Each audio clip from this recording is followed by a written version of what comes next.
Get ready to start jumping up and down like idiots.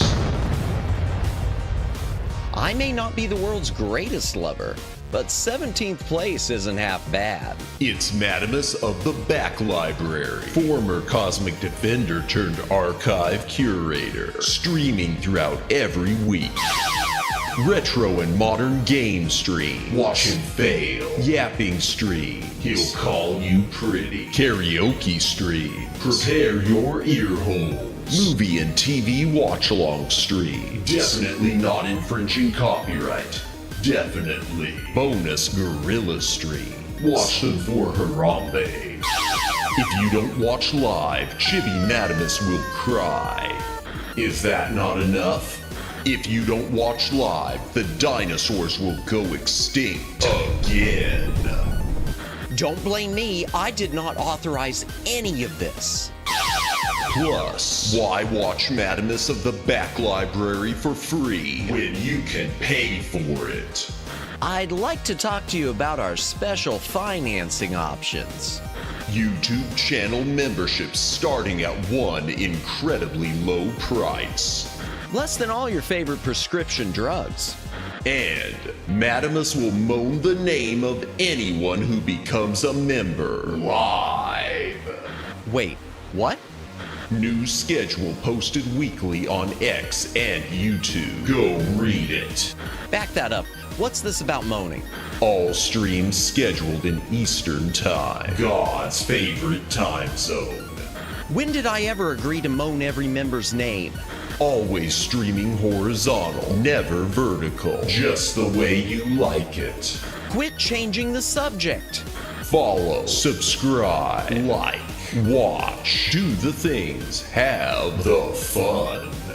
Okay, fine, as long as I'm getting paid. Madamus of the Back Library.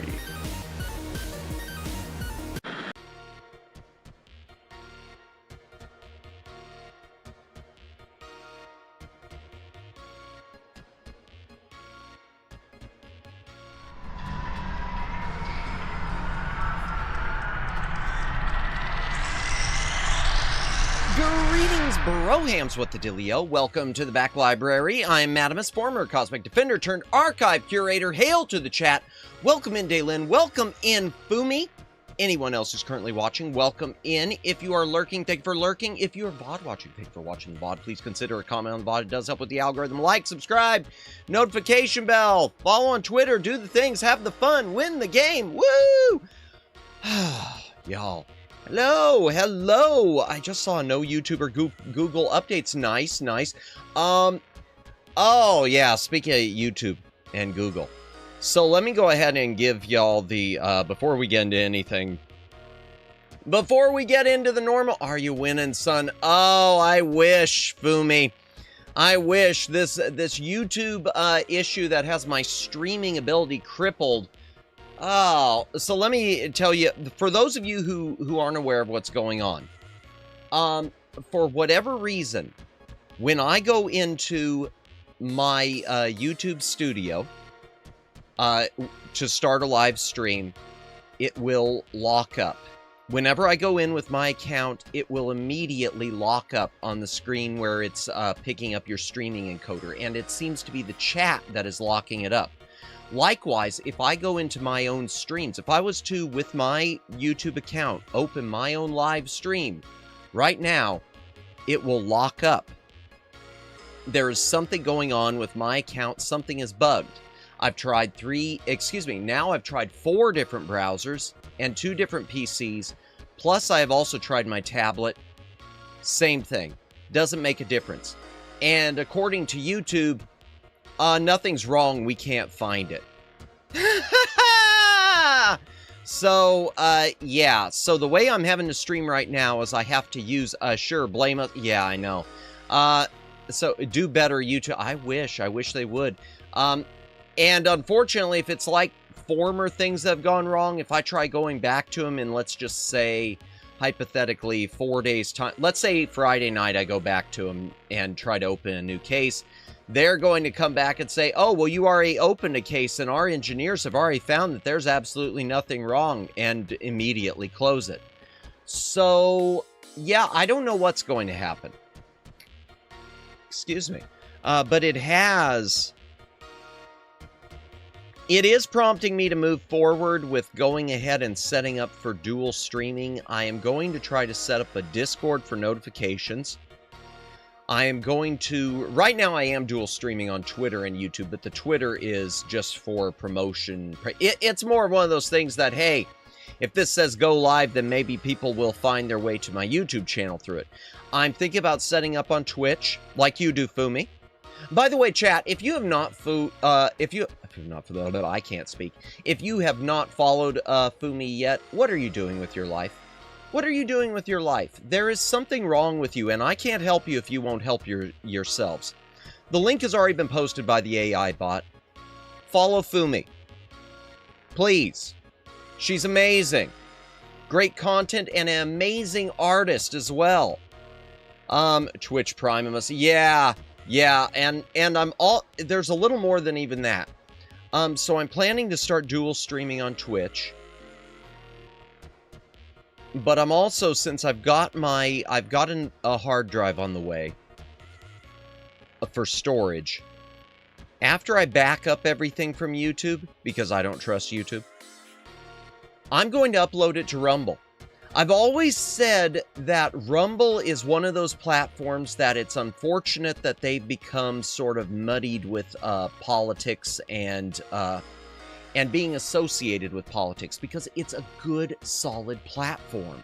And it's good for, oh, something just popped up. What was that?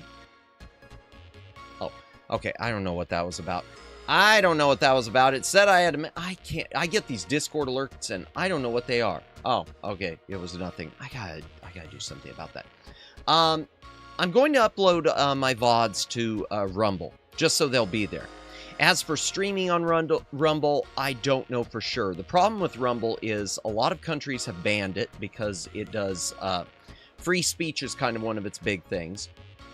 And OBS, the team at OBS apparently won't integrate it directly because they think that the platform is problematic, again, for political reasons.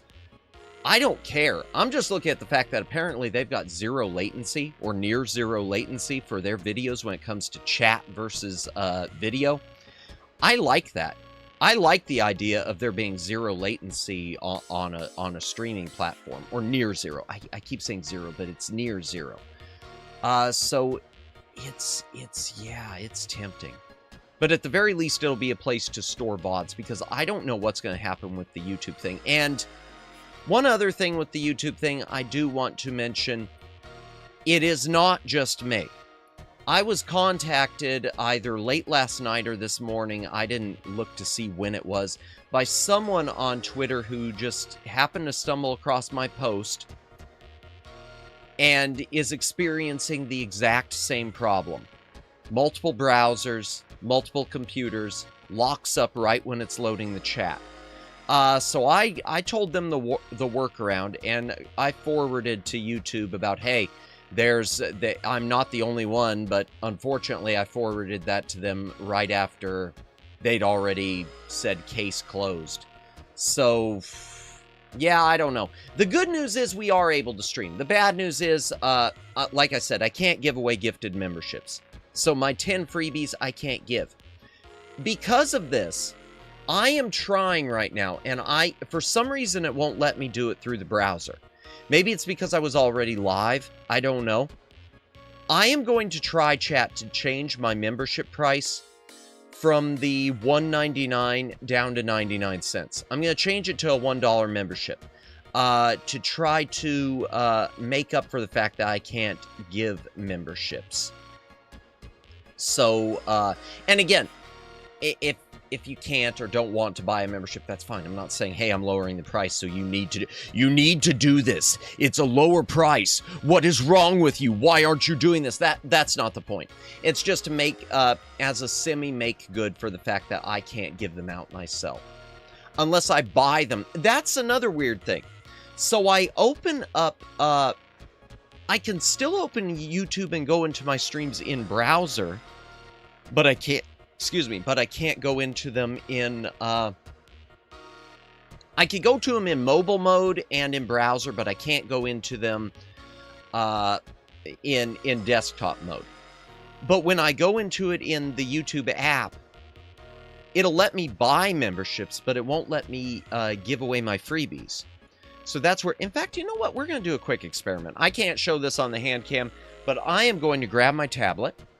If I can lean over and get it. I'm going to try opening my stream in, not in the app, but in browser mode again, and just see if I can give them that way, because I'd like to at least know that I can gift them out. All right, where are we? Chrome. Oh, and the browsers I've used, just so you know where I've had this problem. The browsers I've used are Chrome, Opera, Firefox, and even Edge. I even gave Edge a chance. I figured, you know, Edge, everyone hates on Edge. Maybe it'll be the secret sauce. And so the way I have to do it now, if I didn't make this clear, is I've got my AI bot set up as a managing moderator, and using an incognito tab, I open up the stream with the YouTube studio with it. So yeah, we'll look at the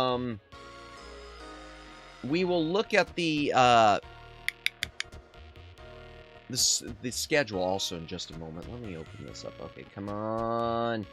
YouTube.com.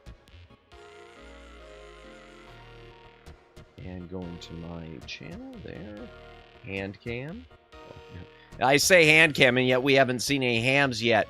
I'm such a liar, y'all. There aren't any hands. Where are the hands with your Handcam? Come on, man. Wow, okay. No, I'll tell you what it's doing.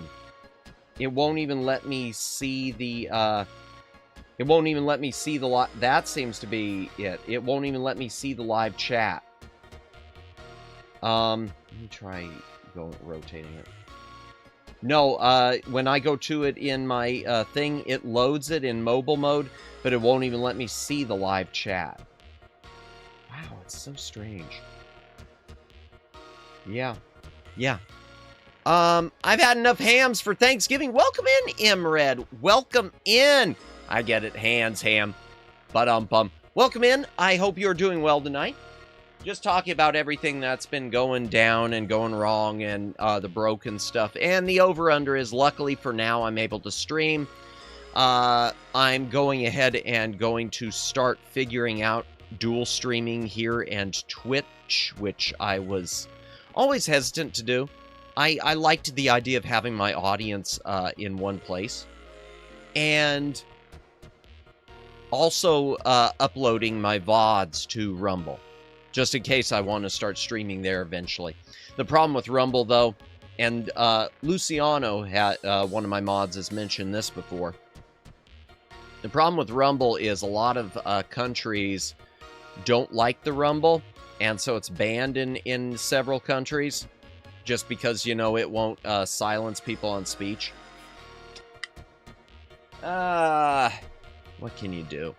Speak of the devil, and he shall appear. You're not a devil. You're not a devil. That's not what I meant. Welcome in, Luciano. Welcome in. And I see your membership's still on because I see the emotes. Good. Because I can't gift them. I can't gift them at all. It wants me to buy them. So I am going to be changing my membership pricing down to 99 cents. Just to try to make up for it as best I can. But I want to be a devil. Oh, dear. Let's look at the schedule real quick, chat, and then we'll get into some handsiness. It just sounded weird. That sounded weird. Schedule. Okay. We're on Wednesday, right? Yeah, I don't even know what day it is. I'll talk about my sleep momentarily, because, yeah, wow, I slept. But I also didn't sleep. It's such a weird combination, isn't it?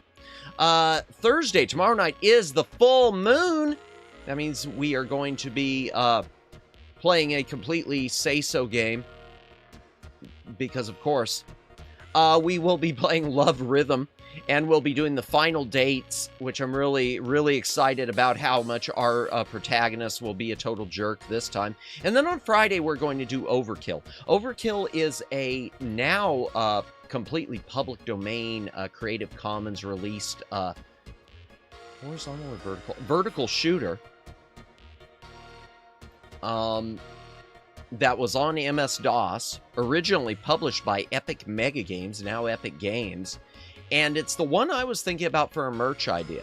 So we're going to actually play it on stream and see if it's good or if that was just a very bad idea I had. So yay! And as for next week, we will... Oh, that says full playthrough still on Woodruff and the Schnibble. It was not a full playthrough. We'll be revisiting that one day next week. I haven't decided. Oh, let me see. What was going on there? I missed Luciano. My team is playing now. If we win, we are champions. Just came to say hi. Hey, no worries. Good luck to you and your team, Luciano. Have fun. Appreciate you stopping in to say hello. Have a great night. Hopefully we'll see you later. You could always broadcast on Billy and Nico. I don't know what that is. I don't know what that is, Daylin. I don't know what that is. Yeah, you know what I should do? I should set up on Facebook. Doesn't Facebook do streaming? Is Facebook... I don't even know if Facebook is still a thing. I closed my IRL account on Facebook. I didn't... I closed it. It's still technically there where I could reopen it. But, yeah, it's shut down. Is Facebook still a thing? Do people stream there? Do VTubers ever go there? I've never heard of VTubers doing the Facebook thing. I've never heard of VTubers doing the Facebook thing. Yeah, so... Maybe CompuServe. Yeah, I stream on CompuServe. Oh, God. AOL, does AOL have a streaming option? Billy is like China's streaming platform. Nico is Japan. Oh, well, no, I'll be honest, Daylin. I wouldn't mind doing Nico then. I wouldn't mind catering to that Japanese audience. I wouldn't mind China either, but, you know, every single one of my streams would be censored. I'd say one thing like pro-America, and there we go. Whoops. Oh, immediately when I start... Okay, this ain't a political channel, but I'm just going to say it. Let me go ahead and get canceled out of the gate. Immediately when I think of China now, I'm thinking of that deal where Hassan, the streamer who, you know, likes to electrocute his dog, I guess he went over there trying to convince people that, you know, China's great and look at how wonderful it is. I could get stuff, I could get all these jobs done for like $15 instead of paying what I'm paying here. Yeah, let's not pay attention to the fact that those workers are being really underpaid and probably at gunpoint. And that's all I'm going to say about that. Because not a political streamer. Let me check something real quickly, chat. I did mean to open up my own stream in my library bot stream real quick. And I didn't mean to switch this over too. Private day. Yeah, I know that. That's fine. Oh, and I need to go get through the rest of them. I started adding my all my subscriptions into my library bot just so that I can make sure it's easier for me to raid. Didn't get them all done. I was running way behind tonight. Let me see. Where is my own stream? It should say that I'm streaming. Yeah, there I am, way at the bottom of the list. Of course, why not? Okay, there we go. Scammers demand payment gifts. What are we doing? Scamspotter.org. Okay, just looking at my ads. What do I get? Okay, I'm getting a cars.com. That's a good ad. That's a good ad. I kind of want to see what the net... Well, oh, well, I skipped it. Whatever. Okay, what was I doing? Okay, there. That's all I was doing. I was checking my stream health this way.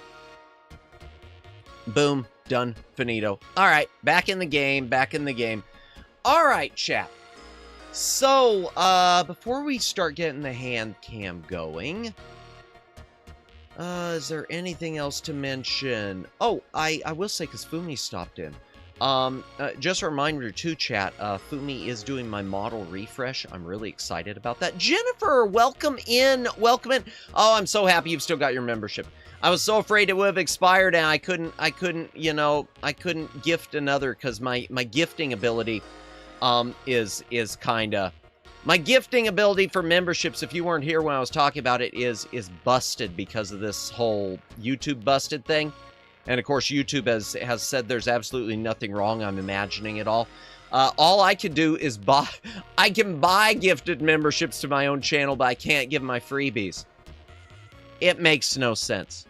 None of it does. So I'm probably going to be lowering my, not that I expect you or anyone else to buy into them, but I am going to, as a make good, lower my gifted, not gifted, but my membership prices just because, you know, heck with it. Let's put it down to 99 cents, as low as we can go. When this stream started, the AI slop ED did it for you?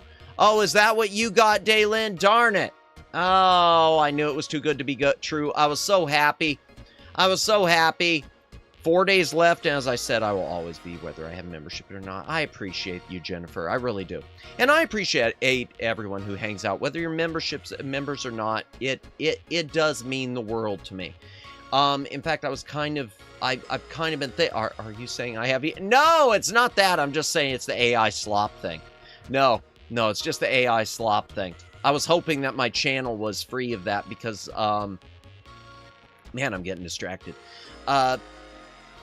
Because that's one of the things, I guess, a lot of smaller YouTubers get hit with the worst advertisements. So the better the advertisement, the better it makes me feel. Now, so, you know, that's just, so that's one thing. Next is just having them fix everything. And hoping this doesn't get worse. But yeah, I will be streaming on multiple platforms soon. I never wanted to do that. I always liked the idea of cultivating one audience. Oh, I got a Himzat. Did you? Oh, no. Oh, no. I hope it was just like the balding one, Jennifer, and not the other one. Because there's multiple ones. It seems Hims has a variety of products.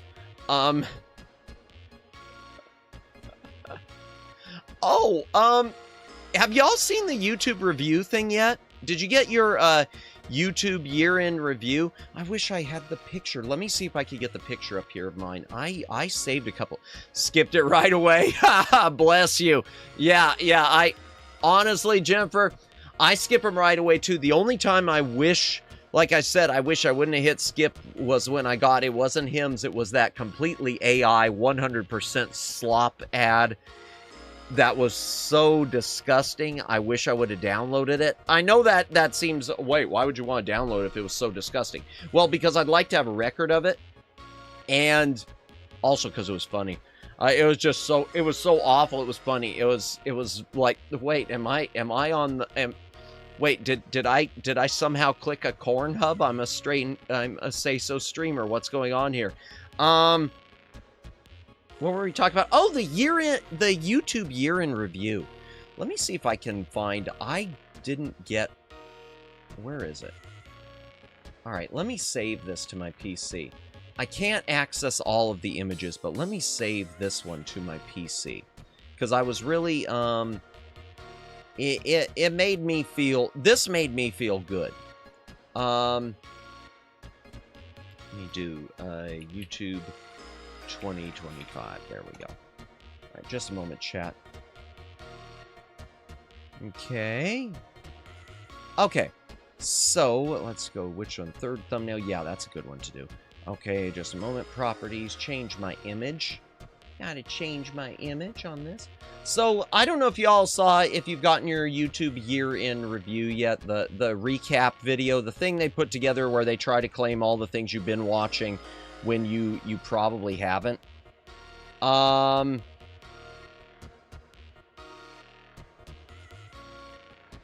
You got your recap? Gotcha. Were you happy with the results, or was it one of those where you looked at it and it was like, no, that doesn't fit? I got mine, and some of it did not fit. I know that there was a lot of it that didn't fit, and I was kind of surprised because when it said, like, my top 5 channels, there was one of them where it was like, wait, really? And I think it's just because I've had it on in the background so much when I've been working, and it's been a time thing. But the thing that made me really, really happy, you were in the top view. Oh, thank you, Jennifer, bless you. It's humbling. It's humbling. Because I saw a few people shared that with me today. It was something along those lines. Fumi and Lauren and TB were similar, had me in their top ones. And legit, I'm just a little guy. I'm the smallest fish in the VTuber ocean, in my opinion. So it truly is humbling. It truly is humbling. But I do want to put up my top, you were in my top 5. I saw that, Fumi. It's so humbling. It really is. Oh, man. Yeah, I love you all. And I wish I could get to your channel more than I do. It seems that our times conflict so much. Because there are so many times when even I've said to myself, okay, hopefully we can raid into Fumi tonight at least. And then I go too long because I don't ever know when to shut up. But yeah, I said it earlier in stream. I'm going to say it again.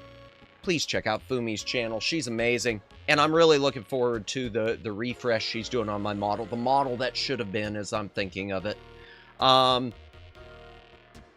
So I wanted to share one thing from mine because it wasn't like... It was one of those things that it did make me happy. I don't have any year in review on YouTube. Really? That's strange, Daylin. Maybe that is tied in with the way you can't get the gifted memberships. Because usually you get a year in review thing which shows all the channels you watched and what you were into. Like mine, I'll tell you right now, I'm not into... the VTuber content was 100. Competitive gaming, not at all. Not really, except with VTuber content.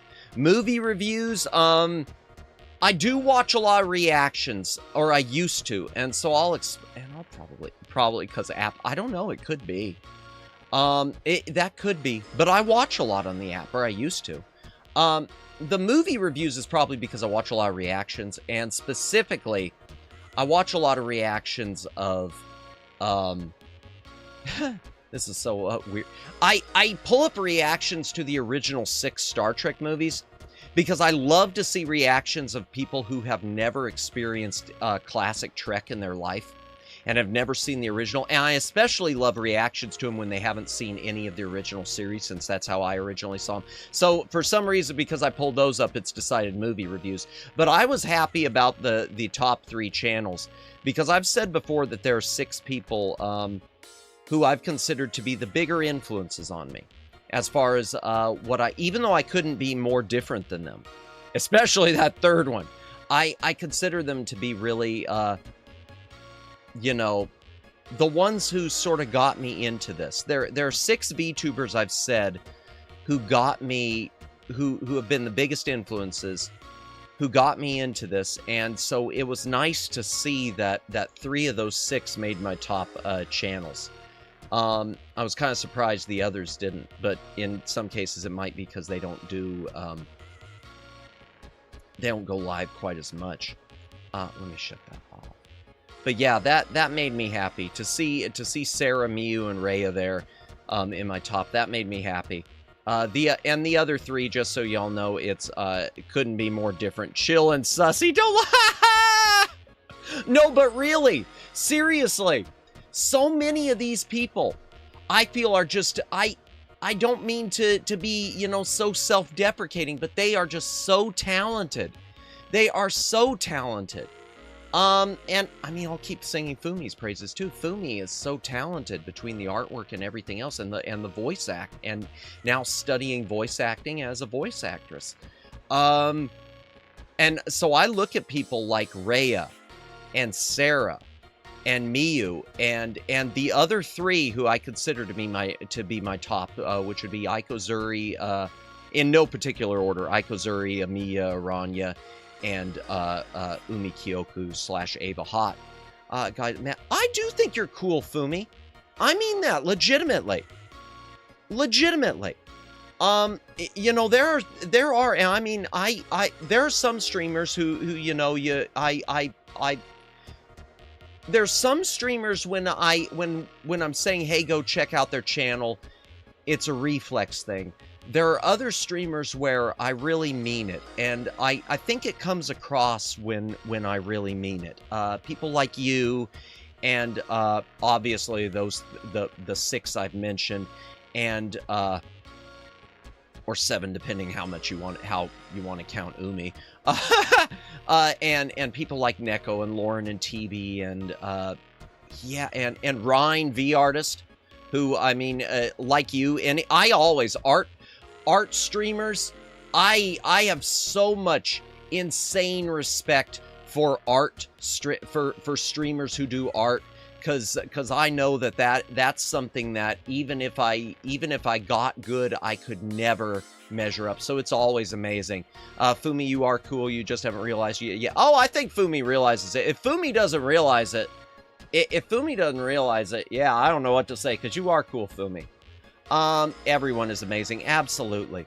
Absolutely. And I think about, too, another one who pops into mind is, who I go into streams a lot anymore is, Gumi Jelly, because any streamers that do cooking, I know Hiraki has done some, cooking, too, and does a lot of the singing and a lot of the art, too. Hiraki, who stops by a lot.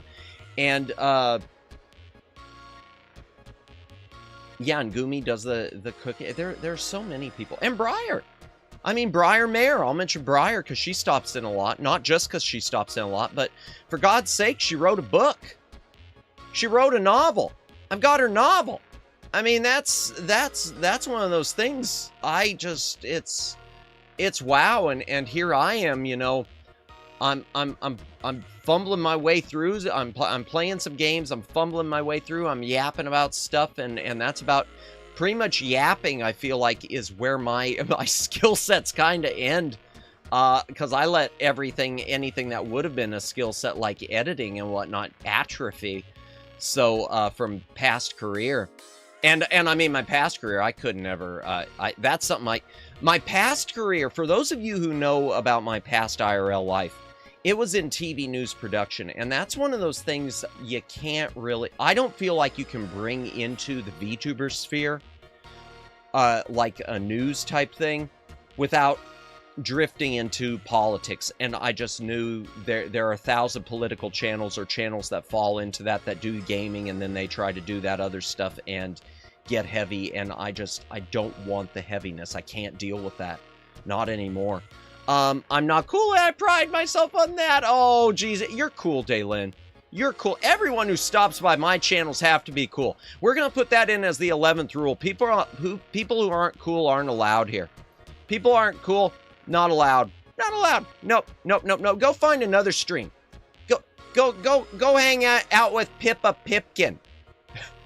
That's someone who's above my pay grade. I know I could never raid into her. Man, oh man, oh man. Izap, welcome in. Welcome in. How did you eventually go live? Seemed like you were having issues with live control room before. I still am. And, are you having them too? If you're a streamer and you're having them too, let me tell you the workaround. And the workaround, it ain't perfect. It ain't perfect. But welcome in, welcome in. So yeah, it's still busted. And YouTube support said, oh, well, we can't replicate the issue, so sorry, it must be you, but we're happy you found a workaround. So here's the workaround. You take one of your, you take an alt account. In my case, it's the one that's assigned to my Streamlabs bot, but you might want to set up a separate one. You set it up as not just a moderator standard, but a managing editor. You switch to its account in managing editor mode, and that basically makes it de facto you and your stream. You go to YouTube Studio with it, preferably in an incognito tab. Yeah, there's a workaround, but it ain't gonna be pretty, boss. You preferably with an incognito tab, because I've still had issues outside of that. You use that managing editor alt account to go into YouTube Studio, and you launch it from there, and you can chat from within there as yourself instead of as the bot. That's how you can still go live, you can still cut off stream, and you can still redirect /raid. What you cannot do is you cannot gift memberships. So like, for instance, your the 10 gifted that you get at the start of any at the start of the month, you can't give them out. You can't do anything with them. I can't do anything with them. Because it says you have to be signed in with your main. Well, when you go in with your main, it locks up again. And trying to do it through the app, it just wants me to buy them. I don't know what's going on there. But yeah, it's still broken, and I do know it isn't just me. Like I said, I don't know if it's affecting you, but I know it's affecting at least one other person, because I received a Twitter. I know I'm rehashing this for everyone who's already been here, but let me just go through it real quick. I did receive a Twitter from someone at a tweet reply, or whatever. An Elon love letter from someone who was having the same problem and asked me if I knew of a workaround. So that's at least one. And if it's me, and if it's another one, chances are it's probably tens, if not hundreds. And who knows? It could even be who knows how many it is. How many are getting, and the problem is YouTube. And this goes back to, because I've had problems with gifted memberships before, with memberships, period, gifted ones never reaching people, which was started when I first opened up memberships. I firmly believe that the YouTube code has become such an abomination. There's no one left. I think it's just a monstrosity, and there's no one left at YouTube who even knows how to read it. So I don't think they know how to fix anything. I think they're just trusting the AI to fix things if it can, and if it can't, to just say, oh, there must be nothing wrong. I don't think anyone there knows how to read it, and I think at some point, it's all going to come crashing down. At some point, this bloated code is going to come crashing down, and if I were YouTube, which I'm not, because I don't get the big YouTube bucks, but if I was at YouTube/Google, I'd be looking at something like this, and I'd be saying, you know, maybe we should go ahead and write a brand new, fresh code from scratch. Base it around this, base it around what notes we had. Let's write a fresh YouTube code, and let's have it ready to go. Let's have it ready to go to switch over. Even if we have to take everything offline for 24 hours, let's have it ready. But I don't think that's ever going to happen. But yeah, the moral of the story is, if you or anyone else who's watching is having this problem, there is a workaround. It's not pretty. It doesn't work perfectly. Like in OBS right now, I can see my chat. I cannot interact with it. And I have to be careful, because if I accidentally click any of the messages on it, even it will lock up. So I gotta be really, really careful with my live chat. In OBS at least, or then I have to, you know, have it in a separate window, and no one wants to deal with that. But yeah. Okay, what were we talking about? In1.2, yeah, I can see it on my OBS, with the OBS chat window. It won't let me interact with it at all. I can't type messages from in here in OBS 2. Yeah, I can't type messages from here. I have to go into YouTube Studio to do it, and any moderation I have to do. Which, I mean, I'm still quick about it. So if anyone's thinking of saying dropping any, gamer words, we can still, if any minors are going to show up, I'm still pretty fast on the ban hammer. I may not be fast as I was, but I'm pretty fast on the ban hammer. Don't test me. But yeah, it's just, yeah, it's a mess. At this point, though, I am happy I am able to stream. I am happy that there's a workaround that is still working. And I say still working because I did have the workaround freeze up on me once inside of the YouTube Studio page. So the fact that it's still working and I can still stream, I'm happy about this, because once that's gone, I legit don't know what I'm going to do. I'm already exploring jumping to another platform for dual streaming, and uploading my VODs to Rumble because it seems like a safe place. But yeah, it's a mess. It's a mess, and thank you for asking. I'm sorry for rambling about it so much, but it's, yeah, it's one of those things. What else were we talking about? Oh, we were talking about people who were cool. Yeah, I'm just, but yeah, I'm happy that they ended up on my top 3.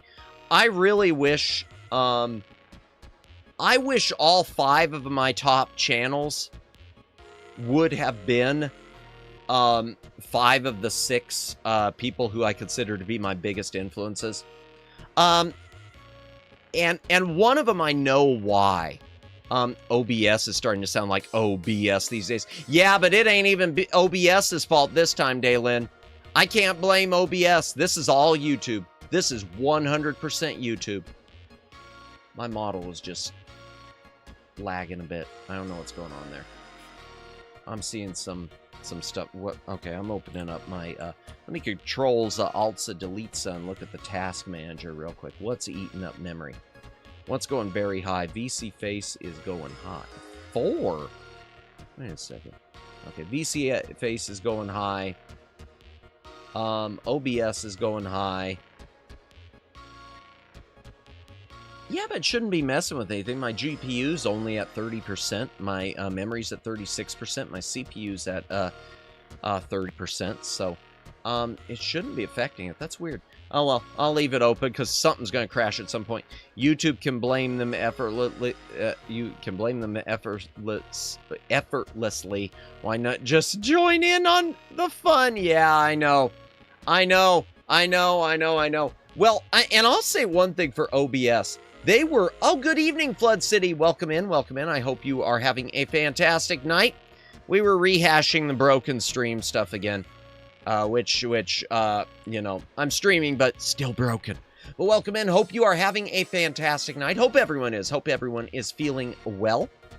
What else were we going to talk about? Yeah, so I'm happy that, I'm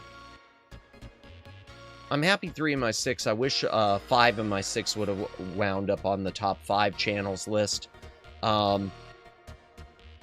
One of which I knew wouldn't have made it would have been Umi Kyoku. And the only reason I know Umi wouldn't have made it is because she's been on hiatus, you know, for a while now. The Umi, I love Umi. It's one of those things. She does 2 different characters. One is legit her job, and the other one's now, I don't even want to call it an alt. But it's the one that sort of is, it's everyone, she loves it, we love it, but it's still sort of the second place to the one that's her job now with Variance Project. Which makes sense. Makes sense completely. Excuse me, I do need to cough. Oh, by the way, Miyu Akamiya is celebrating her 2-year anniversary tonight. So congratulations to oh my gosh, I did the I did the Ghostbusters NES thing. I did congratulations. Miyu is celebrating her 2-year anniversary tonight, so congratulations to Miyu. Maybe we will get a chance to raid in there. That's if I ever get to the Handcam. We were doing a Handcam, weren't we, tonight? Yeah, we were supposed to be doing a Handcam. Chat, let's go ahead and let me get my gloves on beforehand. Why are you wearing gloves? Well, the truth is, I actually need to cut my fingernails, so I don't want them to look funky. I mean, they're not funky, but they're just longer than I'd like. I shouldn't have even disclosed that. Gotta maintain an image of perfection, y'all. Let's head to the Handcam. Door transition.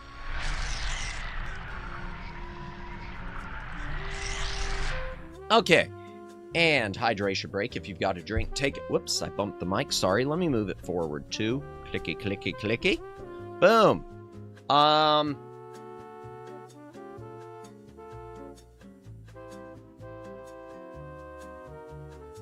Oh yeah, and I was also going to mention another streamer. I hope everything works out for him, but let me just send him my well wishes this way on stream. I've already mentioned to him on Twitter about it, but with Lucid Astra Yannicka, I know he's in a bit of a fix right now. I guess his PC completely, hold on,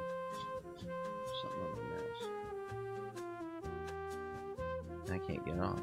Okay. Something fell down the group. There. Okay. Astra Ionica with Lucid Multimedia, he had something happen with his PC and his hard drive, and when I say it crashed, apparently it's beyond that. Everything is bricked, including the drive itself. He can't access it, so he's having to send it off to data recovery place. He's lost, I guess, all of his music, artwork, OBS stuff, and dude's a musician. So losing that stuff, except maybe some stuff he's got in the cloud, that is heartbreaking. And I know I don't do backups well enough, so I can't imagine something like that. I'm dealing with enough with this YouTube, you know, the glitchy on the streaming. That would just be devastating. So, Beep, welcome in, Tyrantrum, welcome in. So, Astra, I know you're not watching, but if you were, even though, well wishes. I really, really, really hope that you're able to get that resolved and quickly. I hope it is Meep Moop. I really, really hope that it's not as serious as you think it is. I hope you can recover all that data, because, yeah, that's just none of us should have to deal with that. Image of Perfection, Madamus. You're not shocked, Pikachu face. Pikachu face. Oh dear. Oh man.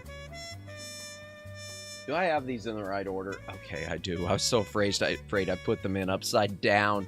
But welcome in, Tyrantrum. Hope you are having a good evening or day. All right. I haven't focused this thing yet. Let me focus on the back of a cartridge. Let me get it zoomed in right. Slammer hammer? What are we slamming? Ah. What are we slamming tonight? Okay, there. Good. All right, so first one, chat, is a platformer version of something that I love, but it's one of those that I just own the Super Nintendo version because I love the original. Not because it's good, because it's not good. This is Dragon's Lair, the SNES version. I'm not going to pull up, well, maybe I should. Let me go ahead and switch my mouse over and get ready to pull up screenshots. Let me open my browser on this. Oh, Opera's doing an update. And that came over the speakers, so I'm going to mute that. Okay. Ooh. That's got me. Ooh. Am I logged into YouTube on here? No, I'm not. Darn it. Okay, I was going to say the fact that Opera just updated, that made me want to check the YouTube thing again. But I'll just have to do that later. Okay, Moby Games, where are you? There you are. All right, Moby Games. I'm going to open up Dragon's Lair just to make the point. So the original Dragon's Lair in arcades is an interactive animated movie. It was animated by the great Don Bluth. The man, we've talked about Dragon's Lair before. Don Bluth animated Land Before Time, An American Tale, The Secret of Nim, Anastasia, Thumbelina. All Dogs Go to Heaven. It goes on and on and on. He did this game, Dragon's Lair, animated it, and it's incredible. But when it came time to console ports, not so much, because how do you replicate an animated movie on Super Nintendo or NES or Game Boy? You don't. Well, Game Boy Color actually did, but that's another story. When it came to replicate on Super Nintendo, how do you do it? You don't. You just make a platformer based around it, and it's very because of that, it's very generic. It's very generic. So let me get a couple screenshots ready to go, just so you can see the difference here. Arcade. Just so you could see what we're talking about. Even though a lot of you have already seen it, so you probably know what Dragon's Lair is. Alright, here we go. Switching over to the gaming PC in HD mode. All right, there we go. Fade away. Okay, so this is the arcade version of Dragon's Lair. This is just one scene from it. Animated scene where he walks in and finds a pot and, you know, there's some potions and whatever. Likewise, animated scene where he's on the drawbridge, avoiding the monsters, trying to get into the castle, because it's an animated movie, and the whole way it operated was, it was the illusion of interactivity. At certain points in the movie, you had to push the right direction or press the action button, and the movie would continue. If you pressed the wrong thing, you'd be treated to a death scene. The Super Nintendo version is just this. This is that drawbridge, because that's supposed to be the tentacle thing. Or no, that isn't. That's a snake from later in the thing. There's a map screen.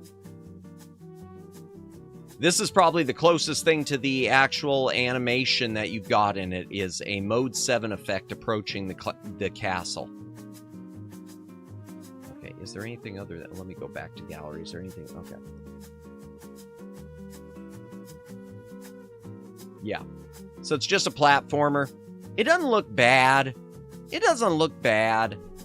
But it's one of those things, if you played Dragon's Lair in arcades and you thought you were getting a take-home version, you were going to be sorely disappointed. Now, PC gamers did get versions even at this time that were based around, and before this time, that were based around the arcade version, and they were kind of full motion video. They were rotoscoped animation so that it kind of sort of worked. In fact, let me see, is there a screenshot for that? Let me go back. Let's go back real quick. I know we're going to be wasting a lot of time on this, but screenshots. No, I don't want to go these DOS ones, because okay, I don't know when this DOS one came out, but I know it's pretty close. It doesn't look great, but at least it's the animated movie. But that's not really the one I was looking for. I was looking for older than that. I was looking for... Okay. I was looking for right... Yeah, okay. Dawson Meat. There we go. The 1989 one.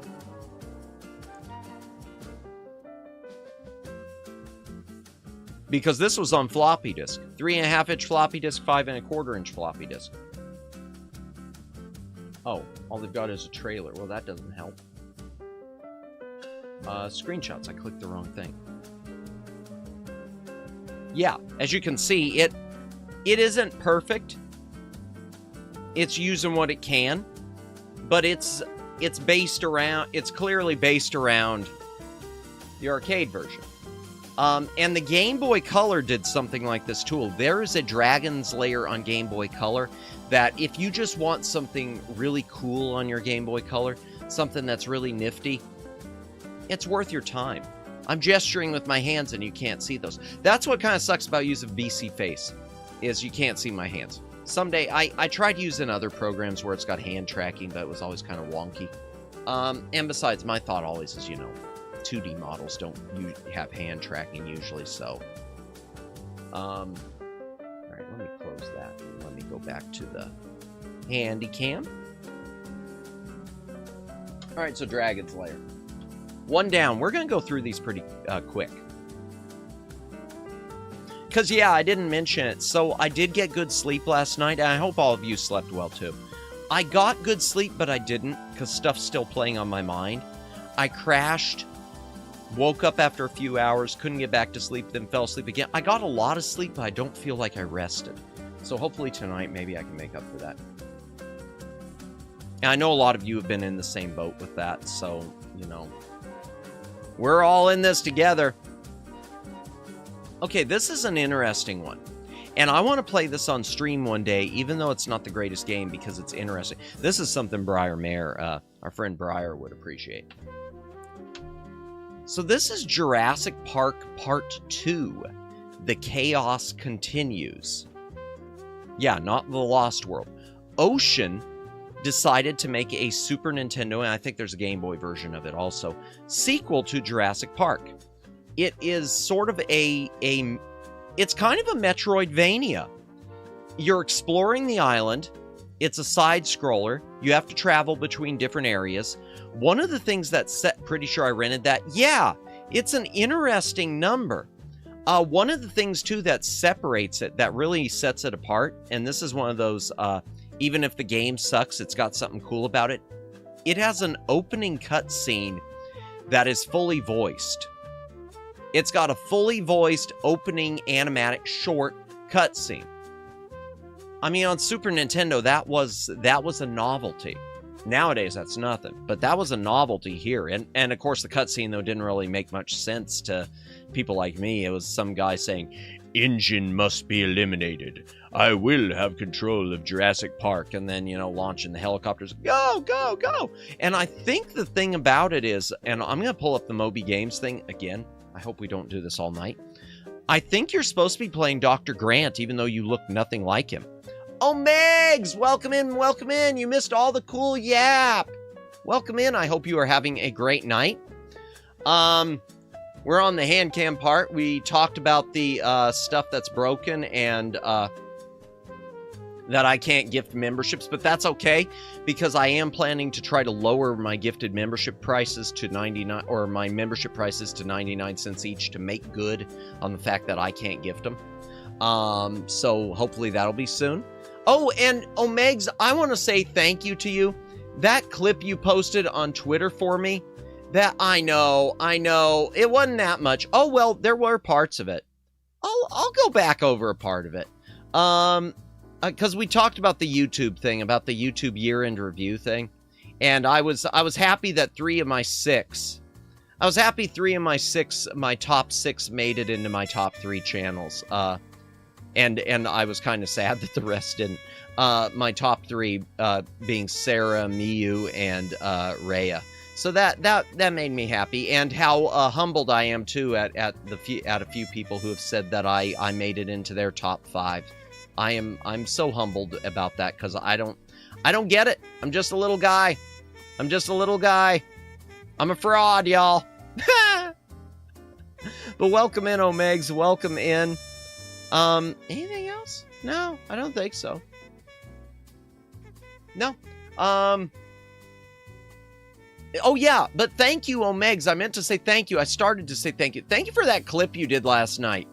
That clip on the ending of the ending that shouldn't be, and we're not going to let it be the ending of the of that Woodruff and the Schnibble. That was so hilarious. Watching it back, that was hilarious.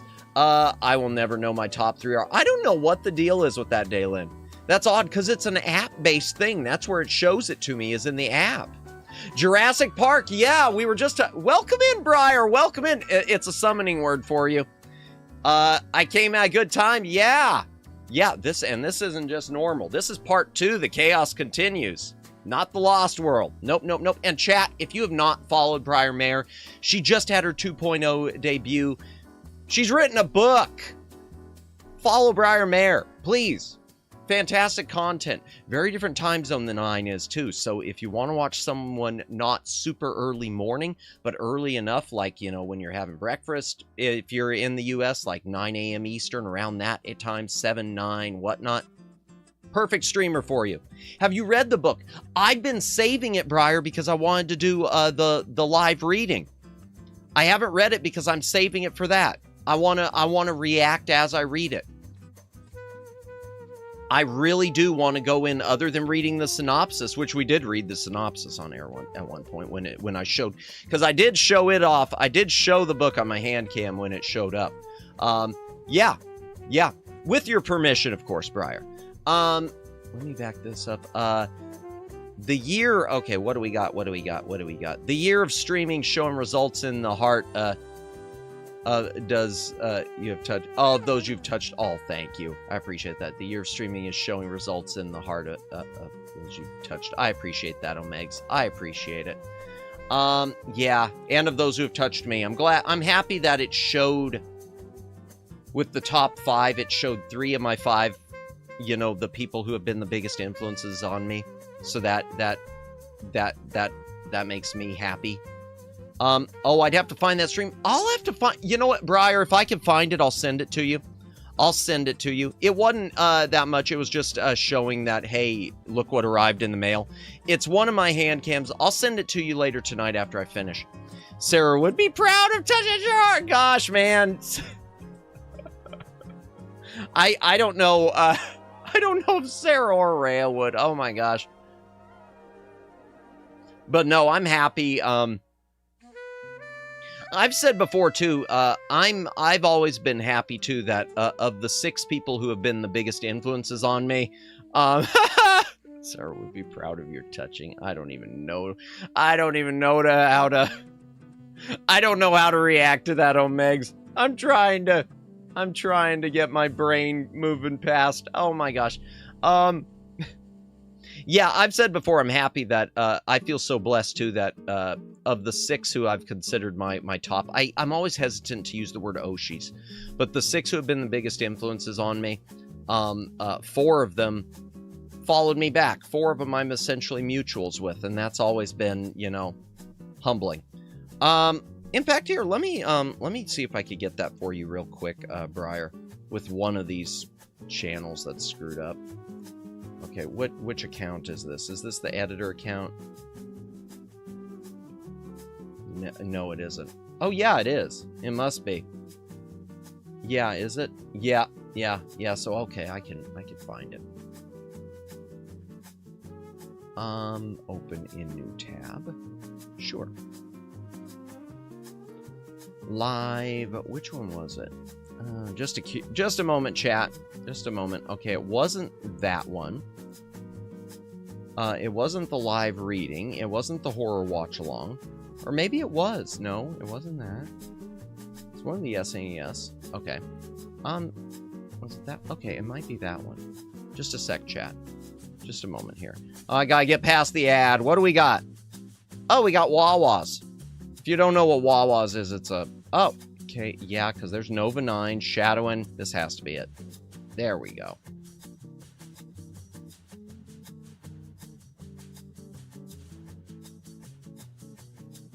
Okay. Yeah, it was when we were talking about getting off the soft porn. Okay. Share. Where's the share? Share. Okay, start at... Boom. Copy. And I will go into here. Okay. Oh, darn it. Paste. Okay, there you are, Briar. There you go, and that should start it right about where it is. It wasn't much. It was just me going over the fact that it arrived, some of the difficulties you'd had with it, with the shipping, and reading the synopsis on the back. Oh no, think nothing of that. Believe me, think nothing. That's the least I can do. Wally World? Wait, what? Oh boy. Also, I'm glad your suffering made you laugh from the clip. It did. It did. I needed that. You know, honestly, this has been...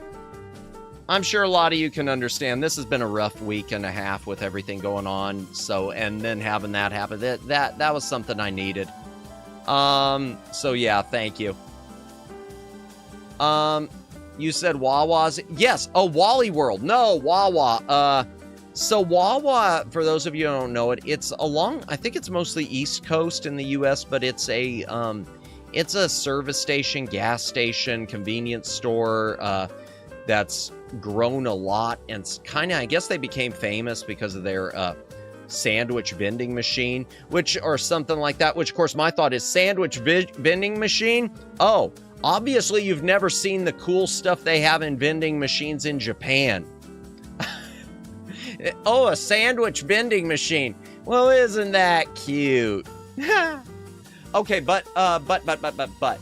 Wait, this search includes games that are... What the... Okay. Jurassic Park Part 2, The Chaos Continues. I want to open this up in Moby Games and talk about it a bit more. I'm just a little confused, chat. I'm always confused, aren't I?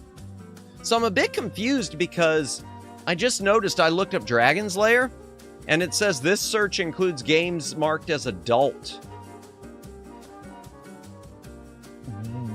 What Dragon's Lair games are adult?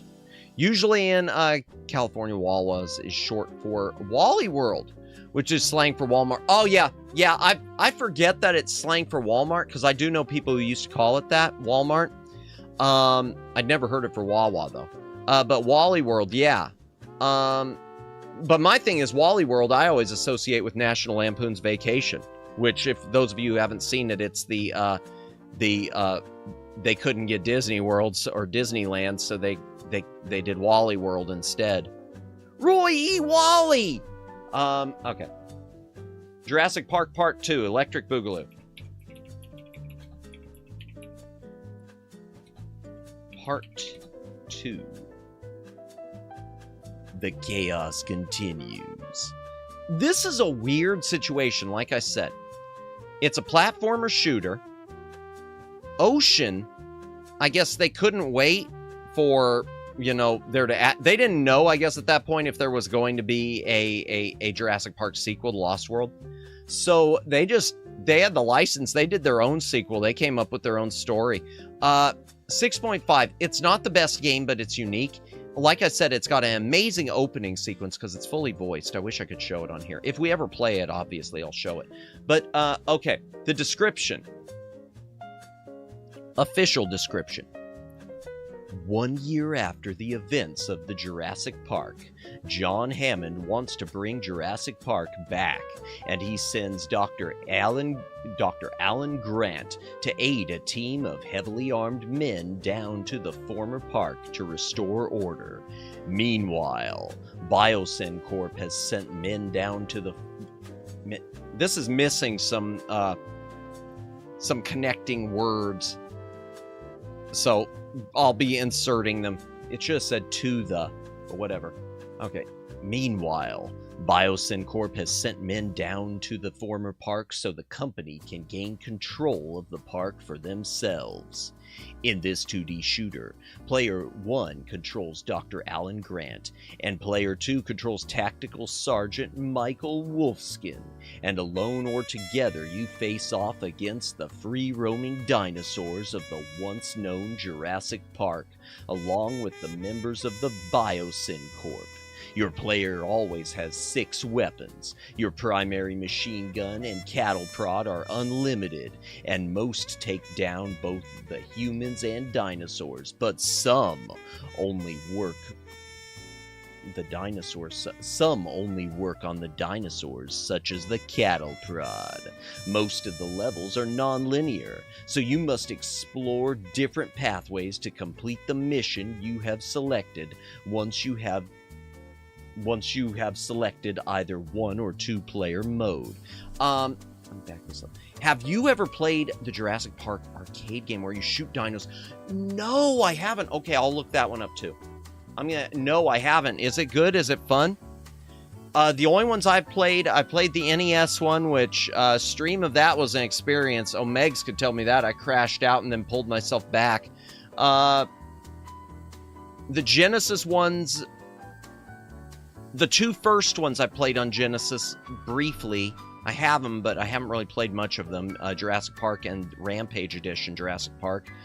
And the Super Nintendo ones. This one and the original. I haven't played the arcade game. Let me look that up first.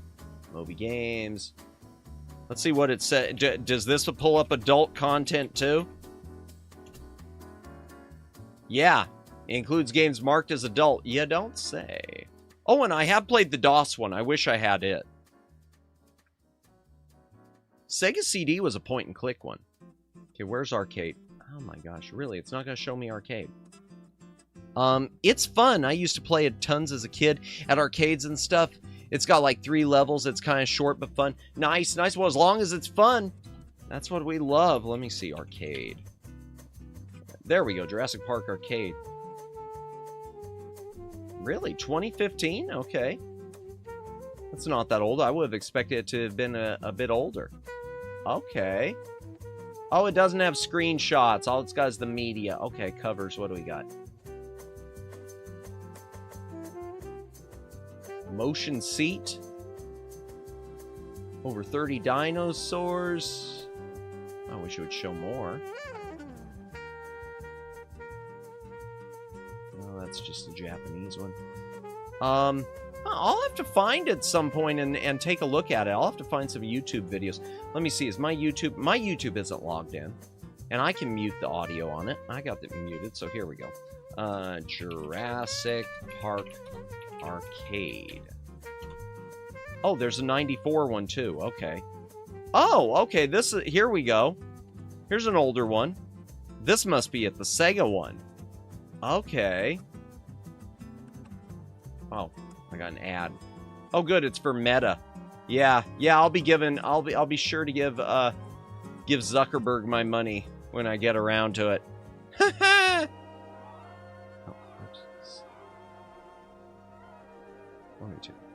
Oh, okay. Yeah, I recognize this. Okay, what do we hear? Novel Hammond would have brought back Jurassic Park. Movie Hammond would never consider the idea of bringing it back. You know, that sounds familiar to me, Daylin, because I want to say I never read Jurassic Park, the novel, but I know I had family members. I think it was my dad and my grandfather both read it. And I want to say they pointed to Hammond as being really written differently. I want to say that's something that my dad did. Oh, no, not that game. I'm thinking of the newer one. Oh, okay, here, I'll find it. It's probably the other one then. Yeah, okay, 97. That one's 94. 2015, here we go. All right, let's look at a few. This one was, okay. This is probably it. This what we're thinking of? Oh, that looks fun.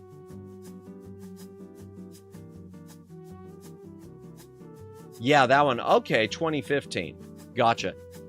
Oh, the 1997? Okay. Well, this one's the... Okay. Okay. All right. Oh. Okay, so this one.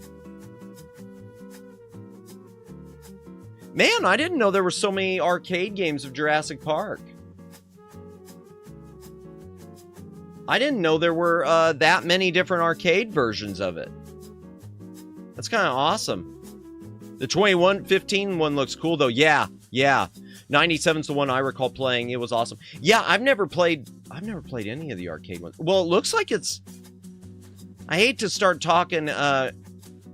engines and stuff, but it looks like this is using the Virtua Cop engine, because this looks a lot like Virtua Cop. I mean the style, and you know, why not reuse a good engine? It was awesome. 2015 looks cool. Yeah, I actually read it back in high school, and I think also middle school. I will need to go through. Okay, so I started going through my boxes of novels of mine, which, because I mentioned that before to Briar. Before when you'd asked me to pick a book. And that's how I stumbled across the one I just read on stream recently, that Galactic Whirlpool. I want to say in my storage, I've got boxes of the novels my dad used to read. There might be an old copy of a very dog-eared copy that he'd picked up from a thrift store of Jurassic Park in it. I'll have to look for that. Okay, yeah, this does look awesome. Man, I wish stuff like this would get ported to something. I'll tell you what, stuff like this to the Evercade. If y'all are familiar, someone brought this up in chat the other week too. The Evercade console. If y'all are familiar with the Evercade, this is something that would be great on Evercade. Evercade is a console that uses cartridges, but it is emulation based. And everything's licensed. They sell just all this really cool stuff for it. In fact, tangent time! Evercade. I just want to pull it up. Evercade, the official website. Probably, it looked like Time Crisis, but without the dodge mechanic. Yeah, could be. Okay, it's... Oh, well, I must have already missed the deals. Okay, what is it? Hardware. Okay, I think this is the good one. Yeah. Or is Alpha the good one? Just a moment. No, Alpha's the arcade-based one. No, that's the handheld. Okay, yeah, it's this one. The Evercade versus R. That's the way the console looks. It doesn't look super fancy, but cartridges go in there like that. The controller's kind of wonky. Kind of looks, got an NES look. But when it comes to the cartridges that are on the thing, the stuff they make for this thing, Taito Arcade collections, the Turrican collection, Llama Soft collection, Rare Collection 1, Neo Geo collections, Activision, Windjammers, Karnov, and Friends. Okay. Tomb Raider. They got Tomb Raider on this bad mamma jamma.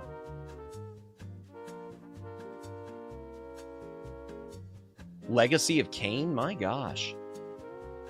Yo. Okay, I'm getting myself into the weeds too much.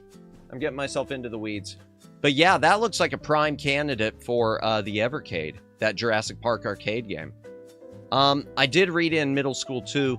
I actually had my high school teacher read my book report from middle school after I wrote and submit my high school report. Teacher gave me extra credit. Nice. Nice. Well done. We love extra credit. So yeah, Jurassic Park Part 2. Okay. This is supposed to be Dr. Grant in Jurassic Park Part 2.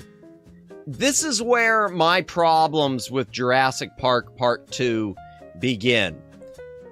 Because Dr. Grant without the hat and dressed in body armor, yeah. That's definitely non-canon right there.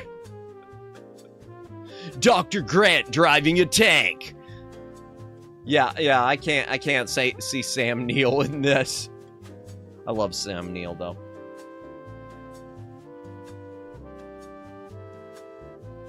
Keep running into each other in the oddest places. Okay. Yeah. I don't think I've ever really played this at all. I've had it for so long, and I think I've just barely played it. Yeah, it's got different missions you have to go through. You gotta, I guess, each one separately. Raptor Attack, T-Rex Carnage, Blockade, High Terra. Seek and destroy and protect the Gallimimus. The G word. Okay, back to the Handcam chat. Okay. So yeah, that's Jurassic Park Part 2. Man, speaking of arcade shooter, I wish we got more Area 51 games. I only played Area 51 once. Oh my gosh, and wasn't there a DOS port? Man. Darn it. Going back to the gaming PC before we do anything. The G word. Oh, not that G word. Oh gosh. No. Oh my gosh, my brain does not think before it speaks. Area 51. Yeah, okay, yes, sure, I was born in 1926. Absolutely. Oldest VTuber ever. There. House of the Dead got more, but I don't recall Area 51 getting any new ones. No, I'll check. Well, apparently there's Hentai Area 51. I'm not gonna open that because that'll end badly. There was a dedicated... Oh, that must be like a Tiger handheld. We got ports, but let me see if it got sequels. Series. Okay, here we go. Area 51 series. Okay, yeah, we did. We got a few Omegs. You had the original arcade. Then there was Area 51 Site 4. I don't know what that is. I'll open that up. Then there was a 2005 version of it. And then there was Black Site Area 51. All right, let's take a look at all these. Yeah, I didn't know there were more. House of the Dead. Typing of the Dead, love. Yeah, it looks like it might be the same engine. Well, no, this is a little older. 1950, yeah, because that looks more... Well, 95, so yeah, this would probably be more like that first Jurassic Park game. I'm still waiting for Typing of the Dead to get revived. I've never really played it. I just know it was a thing. Okay, what's this? Site 4 picks up where Area 51 left off. 2 game modes. But there aren't any screenshots of it. Okay, it must be super, super rare. It must be super rare because I can't find any pictures of it. Media, nothing. Wow, reviews. It was reviewed in the Atari Times. Alright.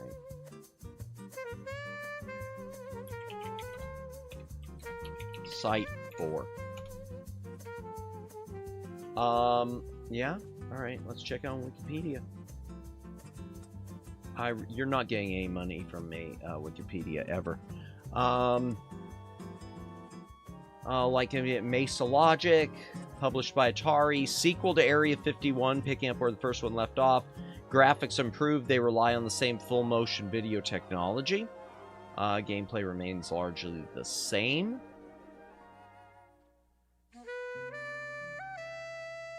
And yet there's no shots of it. Okay, it must be, this thing must be super, super rare. Then you got the 2005 version, which I guess was on PC. Urban Era.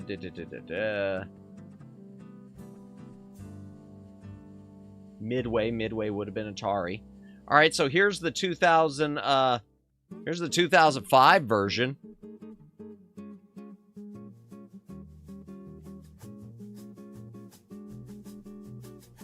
Oh, they get bigger? Okay.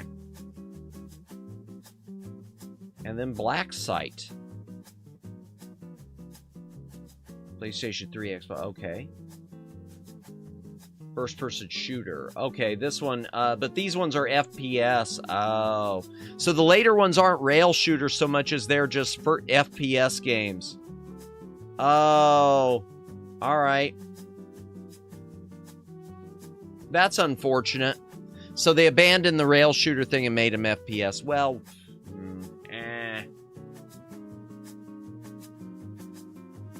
I didn't know that, though. I didn't know there were more Area 51s. That is interesting. I almost clicked that. We can't do that. We can't do that. This is a say-so stream, and it'll end badly. Okay. Of course I didn't almost click that. Who said that? Hydration break, chat. If you got a drink, take a drink. Hydrate or dihydrate. This one we won't stay on very long.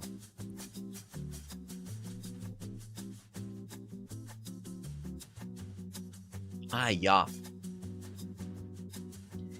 Yeah. My throat is a bit weak. We might go make this one just a shorter stream tonight. Well, it's just a yap stream, so that's fine. The Comba Tribes. It's from Technos. They're the same company that brought us Double Dragon. I'm not going to... Well, I'll pull up a screenshot. So this is an interesting one. It is a brawler. It was in arcades. You play one of 3 individuals here, taking off on different gangs. But the gangs... Okay, it's... How do I put this? Your 3 main characters, and you'll see when we look at the screenshots, are like 6'5", roided up brawlers, and all the people they're fighting against are like 5'5", and in many cases seem to be a bit like overweight bikers and stuff, not quite as muscular. So something seems off. It is like a Lou Ferrigno if Lou Ferrigno showed up in Munchkin Land to start beating everyone down. Now, granted, I would play the hell out of that game.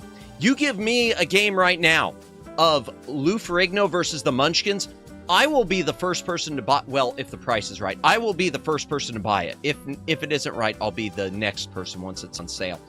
The art is definitely themed like Double Dragon. Yeah.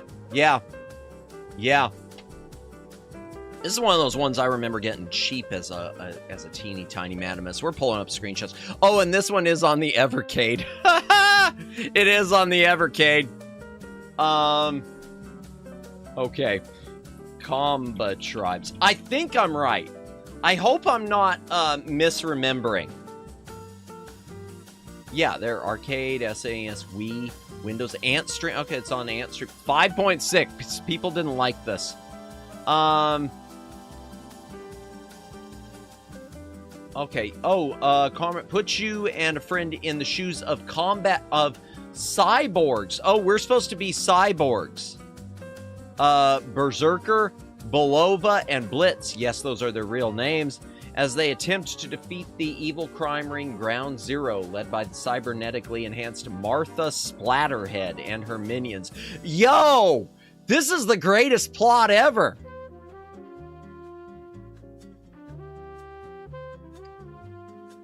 Okay. Okay. Is this the arcade one or the SNES? I want to show the SNES screenshots. Okay, I might have been overselling it on the size differences, but not by much. See, that's you, and everyone else is that height.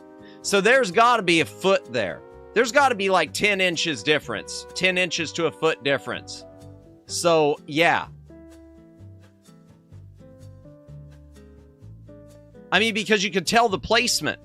So you move him down. Yeah, he's going to come to like here. He's going to come up to her shoulders. Or his shoulders. Is this a he? I don't remember because this character looked like they had lipstick. I think it's supposed to be a dude, though. I'm sorry. Sorry for putting you down, dude. Oh, I guess you have to fight yourself at some point. Hey, fathead! Yeah, see, it looks like... Chat, tell me that does not look like lipstick. Tell me it doesn't look like... I think it's supposed to be a he, but you tell me that does not look like lipstick. I stand by my original... I stand by my original statement. So we'll do it in that voice instead. Hey, fathead! What do you know about Ground Zero? Hot man. Yeah. Oh, man. And then you got the Japanese... Oh, is it bloodier? Yeah, the Japanese cutscenes are a bit more graphic. Shocker. So here's what we got in the US, and he is just crying. And instead of tears, we got bloody. Okay, well, that's typical. Okay, so there you go. There you go. I swear, this is a game that'll even give me some short man syndrome.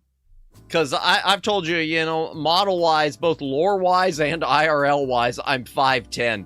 And then I look at this, and it's like, you know, they probably were 5'10", too, and felt really good about themselves.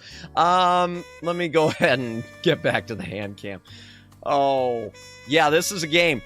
Now, they gave it a low rating. It's not terrible. It's not the best brawler, but it's fine. It's fine. Super NES had a lot of brawlers. Genesis had a lot, too. Everyone always thinks of Super NES when they think of brawlers, and I don't know why, because Genesis has a lot of brawlers, and a lot of really good ones. Golden Axe and Streets of Rage, etc. Okay, This isn't the best port. Okay, King of the Monsters. This was originally a Neo Geo game. It's Godzilla without Godzilla. It's Kaiju and Tokusatsu without official licensing. I am going to pull up the screenshot of it. It's a one-on-one fighter, but it takes place... It's more like a wrestling game, because it's got a more of a 3D isometric playing field. I want to say the Super NES version is missing a couple of the monsters. And that's going to lead to the weirdness with the sequel. Yeah, there's a sequel. Alright, let me go back to the gaming PC, y'all, because I got to pull this up. King of the Monsters, though. I love that title. They did the King of Fighters, and then they did King of the Monsters.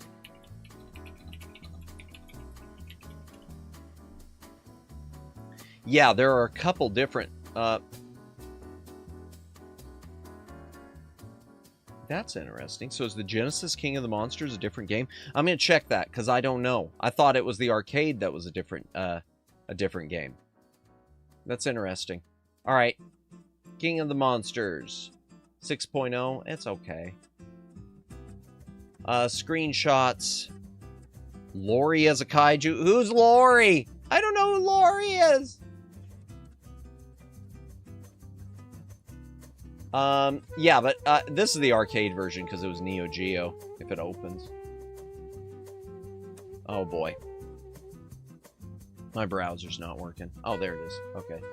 That was the arcade version, Neo Geo.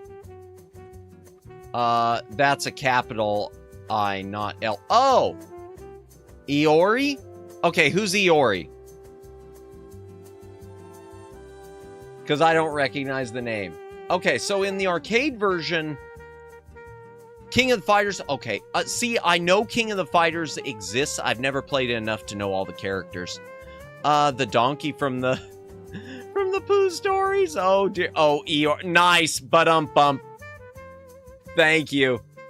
Okay, so the arcade version had 6 characters.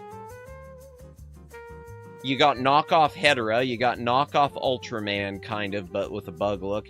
You got knockoff Megalon, Stone Guy, knockoff Godzilla, and knockoff King Kong. What about the SNES? Because I don't think it had as many. Yeah, the SNES only has 4. You got the it doesn't have knockoff King Kong or knockoff Hedera. But that said,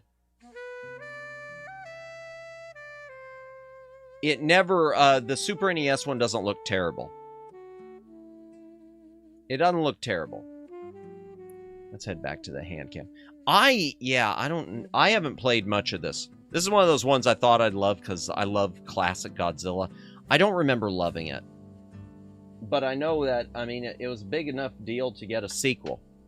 King of the Monsters 2. Now, this is where I'm confused. Because I would swear that the Super NES version and the Genesis were both different than the arcade/Neo Geo. So let me pull up the info on that. King of the Monsters 2, Genesis, King of the Monsters, the next thing. Okay. Apart from, for now, okay. All characters from the Neo Geo version are playable. Okay. Okay, here we go. Oops, I bumped this. Okay, King of the Monsters 2. Okay, this is the Genesis one, and this is the other one. Ah, welcome in. Is that Impa Man? Wait, what the heck? Welcome in, Mehese. We are looking through, well, we're looking through mostly my, my SNES library. And this is King of the Monsters 2, which was originally on Neo Geo, but ported to the SNES. We are comparing, right now we're looking at the differences between the Genesis version and the Super Nintendo.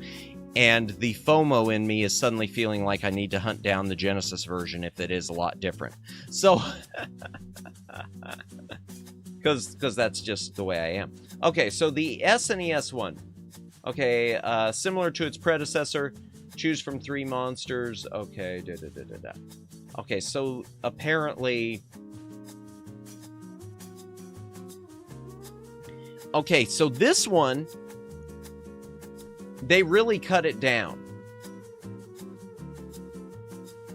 In the first game, you had 6 characters. Apparently, in King of the Monsters 2, there are only 3. Oh, that's right. But this one, you don't fight against each other. Okay, so the thing about King of the Monsters 2 was aliens show up.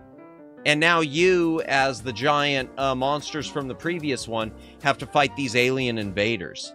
Yeah, okay, that's the arcade version. How does it compare to the SNES? I think the SNES was just about the same. Yeah, because huge Frogger. Yeah, pretty much the same. So it's knockoff Godzilla and knockoff Tokusatsu, a little. Type of thing. King of the Monsters and King of the Monsters 2 both. And that's the Super Nintendo. I want to look at King of the Monsters 2, though, because this is interesting.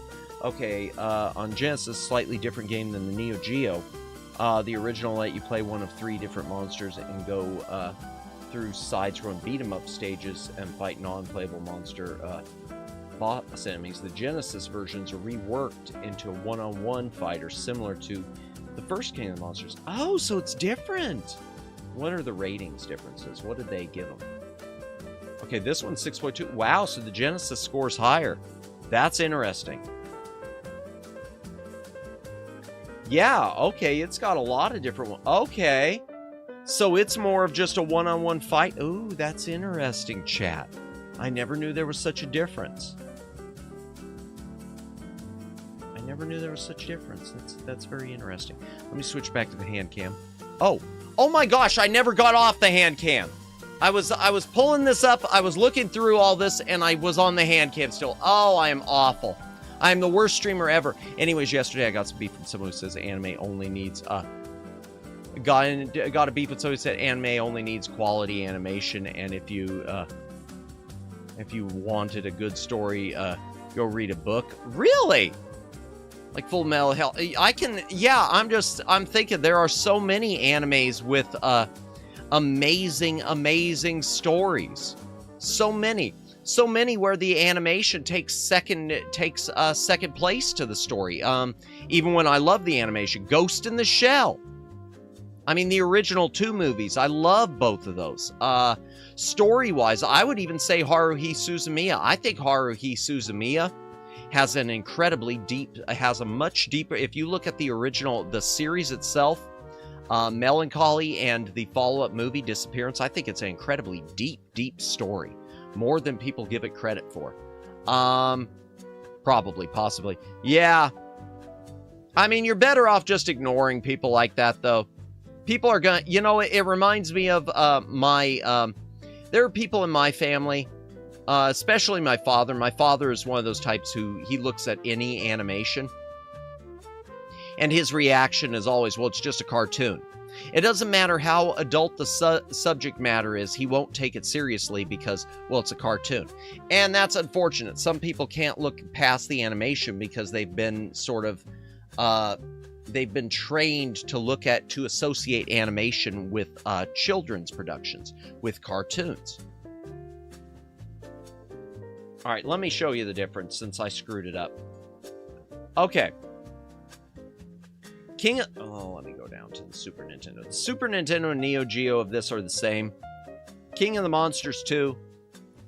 You pick one of 3 monsters, and then you go through a brawler type level that eventually leads to a one-on-one boss fight. Meanwhile, the Genesis version, which I'm going to have to look into, is just a one-on-one fighter with a bunch of characters. Yeah, I'm gonna have to look into this. I never knew the Genesis one was different. I thought the Super Nintendo and the Genesis were both the same and different from the Neo Geo. So that is really interesting to me, chat. Okay. Handcam.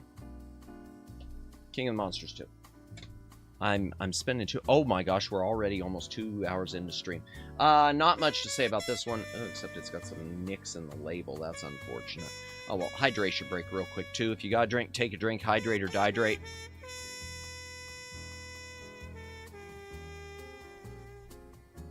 Shanghai 2, Dragon's Eye. This is the solitaire version of Mahjong. For those of you who have played at Shanghai or Mahjong where you match the tiles.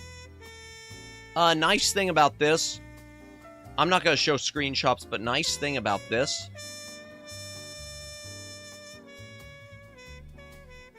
it does support the SNES mouse. I don't have the mouse, but it does support the mouse. Mahjong the video game, yeah, not the Mahjong like the gambling game, not Mahjong, the actual proper Mahjong, but Mahjong, the tile matching game, the one that used to come built into Windows and stuff like that. Yeah. This was the Super Nintendo port. under Shanghai 2, the Dragon's Eye. There's a Genesis version too. I'm not going to show screenshots of it. Different looks. I mean, they're both essentially the same game. It's tile matching, it's Mahjong, it's Shanghai, whatever you want to call it. But the Super Nintendo and the Genesis do look shockingly different. And I think there's a PC version too. I don't know how it looks. But this reminds me that someday I should pick up an SNES mouse. I'd like to pick up not an official one, but I'd love to get a modernized one that is a good price. Good price is always, you know, the main thing, because I don't play this enough to... And I don't have enough mouse games on SNES to really warrant, you know, spending a lot. The only mouse games I could think of that I've got are this. I guess Jurassic Park, the first one, was partially mouse-controlled. And... or could be. And, oh, there's another one I'm thinking of. Terminator 2, the arcade game.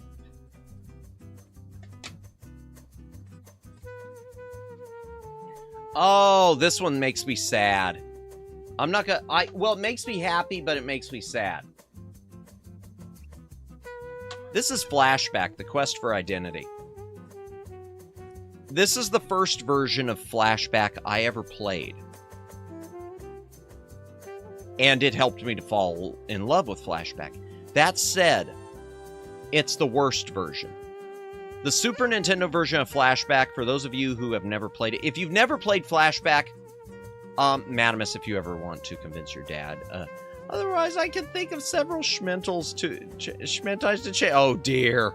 Nope. If anything, honestly, he would probably just find something like that repulsive.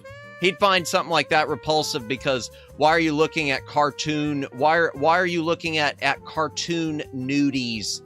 Why are you looking at cartoon nudes? What is wrong with you? Get a penthouse. He wouldn't tell me to actually get a penthouse, but I mean, he'd think it. I'm sure he'd think it. And by penthouse, I mean the magazine, not the actual place to live. Although he'd probably suggest getting the place of to live too. But that's... Tyrantrum, welcome back. Adults and the tentacle monsters, oh dear. Oh dear.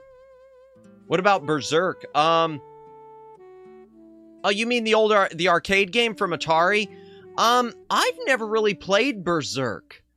I almost picked it up for the Atari 7800 during their sales they've got going on right now. Berserk is fun. It's a top-down game, isn't it? It's a top-down game, if I remember. Oh, you mean the anime. The anime Berserk. Oh my gosh. I'm sorry, I was thinking the game. Yeah, the manga. Okay, the anime and the manga. I've never read them. I should have picked up the anime when it came out from Discotech, when they did the big reissue of it on Blu-ray. No, I've never seen Berserk. Oh, I want to see Berserk. I've heard so many great things about Berserk. Where did my hammer go? Oh dear. Yeah, I've read so many things about it and seen so many raving reviews of it. I need to watch Berserk. But my backlog is so huge right now. Golden Age is one of the best arcs in all fiction. Golden Age is that part of Berserk. I need to read it or see it. I really do. Man, I'm serious. My backlog right now is insane. Thank you, Jennifer. Oh dear. It's the first few major events in Berserk. Okay. Yeah, I need to check it out someday. I've heard amazing things and I've never seen it. Never seen or read it. But like I said, my backlog is... I don't think people understand.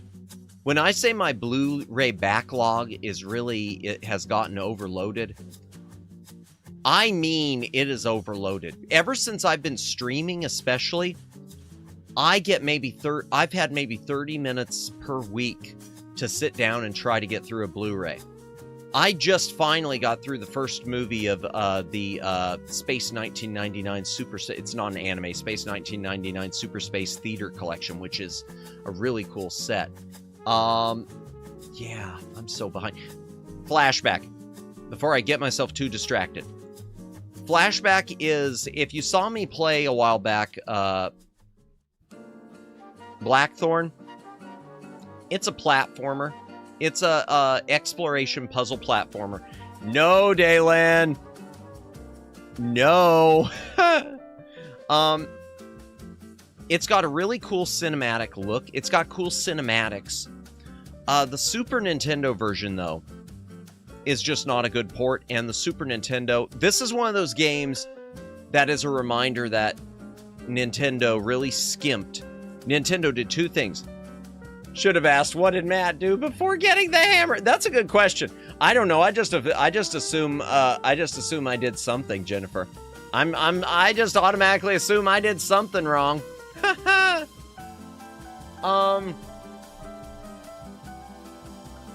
Flashback is one of those games that shows the Super Nintendo's weaknesses.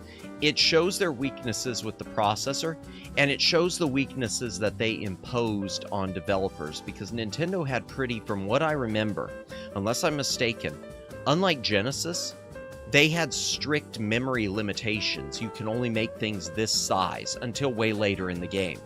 And when they did let more memory be used, I want to say maybe publishers had to pay more for it. I don't know. But Flashback suffers from lack of space and lack of speed. In terms of space, there are some music cues that are missing from this version that are in the Genesis version and in the PC version, and they're brief. The music cues, it's not like this has big, long themes. It's got just a couple. Most of this game has no music. It's mostly just background sound. And number two is the slowness. This game runs incredibly slow. You will be running and jumping in slow motion. I've never completed the game, but when you get to the later stages, you're going to be running and jumping in slow motion. Genesis runs like a top. Perfect smoothness. One of my favorite Genesis games, even though I've never played all the way through it. PC version plays like a top. And there are different PC versions. There's the original floppy disk and or CD-ROM version, and there's a source port that runs those beautifully. And there is a recent reissue that was put out by Microids, which there's a remake also, but not the remake. There's a reissue, an anniversary edition, which is really nice. I will pull up screenshots. I gotta show screenshots of this because it's a good game. Flashback is so cool. I do want to play it on stream. Ever since I played through Blackthorn, I've wanted to play through Flashback. Okay, there's the original. And the 25th anniversary. Good. Wait, why is it not showing? Okay, there it is. Okay, yeah, there's the modern one, the anniversary, and the other. I think they're the same, though. I don't know why they're listed different. So Flashback, I don't like that artwork as well. I never have. There is some different artwork on it. The artwork that we got in the US was like what you just saw. I've always loved this. I was checking GOG, and I have Flashback. Yes, they must have given it away at one point. Yes, they did. They gave it away, and I think I've got it on Steam, too, from a Fanatical bundle. I haven't played that version yet. I would love to have the floppy disk copies, too. I can't find a copy good priced on eBay. But the SNES version of Flashback... Oh, I'm in the covers, no wonder. Screenshots. We'll do SNES and Genesis, both. So this is the gameplay, most of it. And it looks similar to Blackthorn, except it's very rotoscoped animation. Well, no, it still looks like it. It's got really, really... I mean, these aren't in motion, but it's got these really cool cutscenes, too. But once you get to a level like this on Super NES, it's going to slow down to nothing. And I mean nothing. Now, there's CD-ROM version of it, but I will mention, too, the CD-ROM version on DOS has a completely different opening intro version. The intro version on floppy is the same as the SNES. And the CD-ROM version had one of these, like, 3D rendered things with different music that wasn't as cool. The Genesis version, how does it look?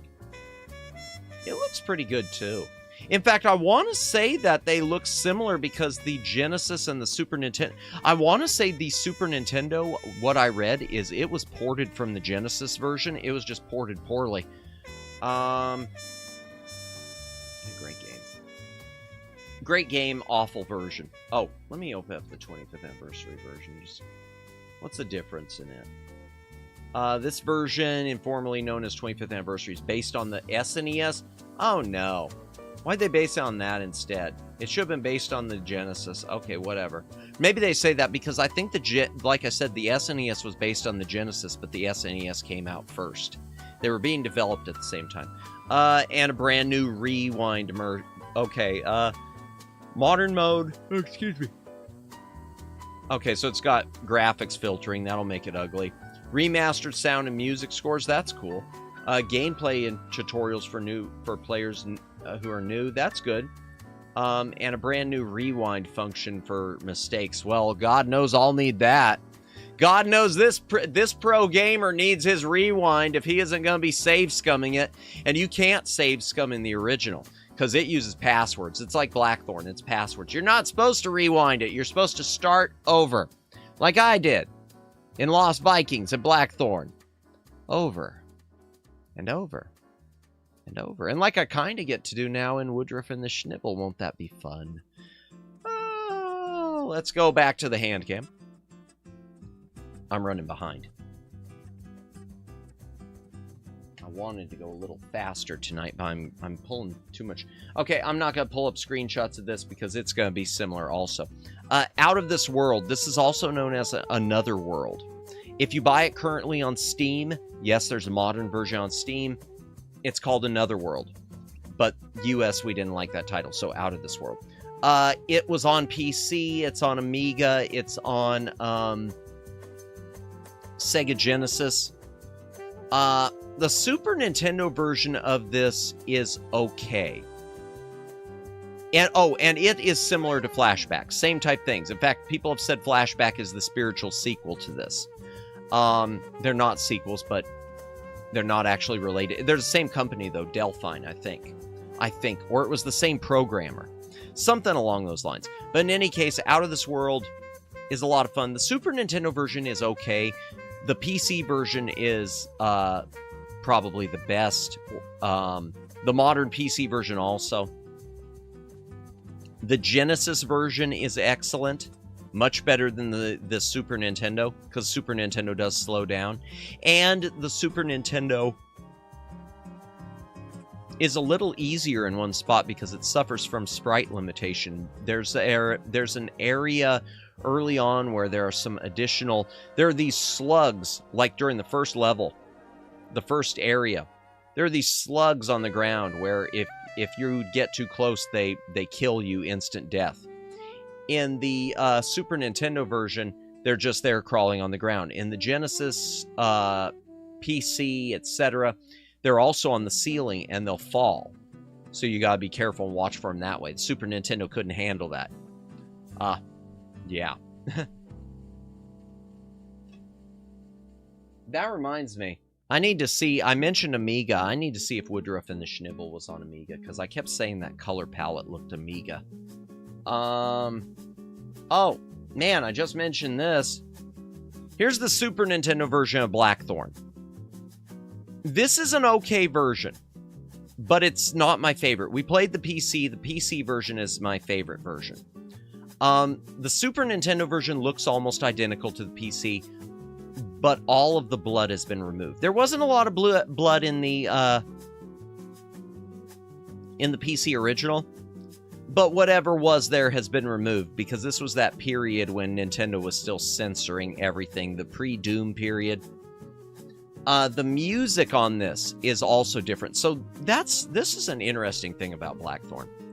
All of your console or home ports of this, Super Nintendo, Sega 32X, and Game Boy Advance have one score, and the PC has another. I don't know about the Macintosh. I think it also uses the same score as the consoles. The console version's score, the music, in my opinion, is much weaker. It's got a bit more of a rock vibe, like but also depressing. I don't know, it just doesn't feel as exciting. It doesn't feel cool, chat. But still a great game. If you're not going to play the PC one, play this one, because it is still awesome.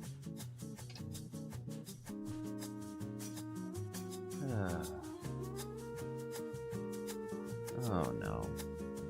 Hydration break. Bad memories. If you've got a drink, take a drink. Hydrate or dihydrate.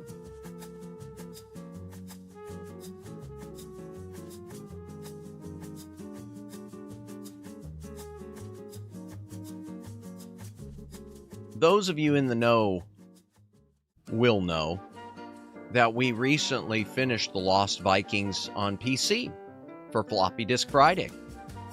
It took forever. Sega CD Master Rider game. I did not. I'll look that up in just a moment. I know there's a Power Rangers one. And it's basically just an interactive movie. Well, semi-interactive movie. I'll pull that up in a moment. Lost Vikings, Super Nintendo. We already played through the PC one. Those of you who were here know that it was kind of a nightmare. I spent like 2 hours on a single level more than once. This game was pure torment. And yet people love it. It came... I thought the PC version came first. Apparently it was developed for Super Nintendo first, then PC, then Genesis. So, I do believe the PC version does have the best music. I'll stand by that. The Super Nintendo, I want to say, is even missing some music that was added to the PC version. Maybe I'm wrong on that. Or maybe it's the Genesis version, because there is a Genesis version of this. And the Genesis version, although it doesn't have as many colors, it has a full-on 3-player mode using the multi-player adapter. And it has, I think it's 4 additional levels. 4 more. You get to expand hell by 4 more levels. Let's look at the Master Rider real quick, because I'm curious about that. Go into the gaming PC.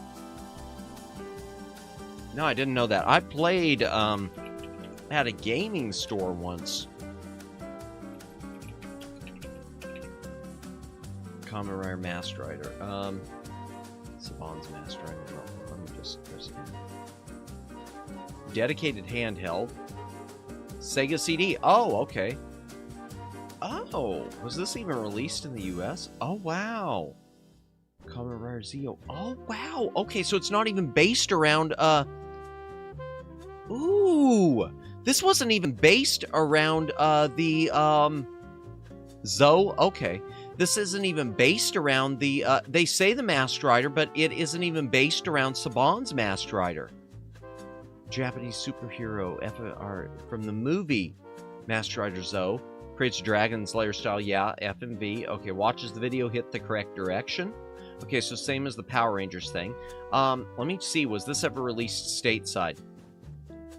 It was? It was. Who needs to watch the epilogue credits, post-credits cutscene? Oh my gosh, you're talking about going back to Lost Vikings for a minute. Going back to Lost Vikings for a minute, I accidentally skipped the epilogue, the closing cutscene, and so I had to replay the last level again, which took like another half hour. That was fun. You have to play it. You have to play this thing now. It's funny as heck. I would love to. I can't play it on stream because I don't do the emulation thing for streaming, because I know a lot of manufacturers frown on that. I try to keep things original hardware, and I don't own a Sega CD. But I'm curious now. Let me look this up. Compeo? Welcome in, Luciano. Welcome in. Did your team win? Let me look this up. eBay. Master Rider Sega CD. I'm not logged in, am I? Thank God I'm not. Oh, but you can see some of the stuff I've been looking at lately, the Atari stuff. Oops, I bumped the mic. Master Rider, Sega CD. Let's see how much this will set me back real quick. Brand new for 100. That's not bad. Oh wait, please read. Why do you say please read? What have you done? Champions, congratulations. Now, who was your team, Luciano? Because I don't know anything about... I'm assuming this was the football, the soccer. Yeah, I said it that way. Brand new, visually inspected, does have rips and tears. Oh, that's nothing. However, this circulated copy. Okay, well, that's all. Okay. Oh, well, that's fine. All right, well, that'd still be okay. Flamingo? Okay, yeah, Brazilian Soccer Championship. Well, congratulations! That's awesome, dude. Even 120 I could live with. Damn, I wish I had a Sega CD. This is one of those times I really wish... This is where analog... If analog... again, I don't like the company Analog. I've said that before on stream. If Analog released a Sega CD, a modernized Sega CD, I'd bite in a heartbeat. I'd buy it in a heartbeat. But I'd like to play it sometime. I hope I get the chance someday, Mahese. Let's see. Oh, there aren't any screenshots. Darn. Maybe I can see the back, though.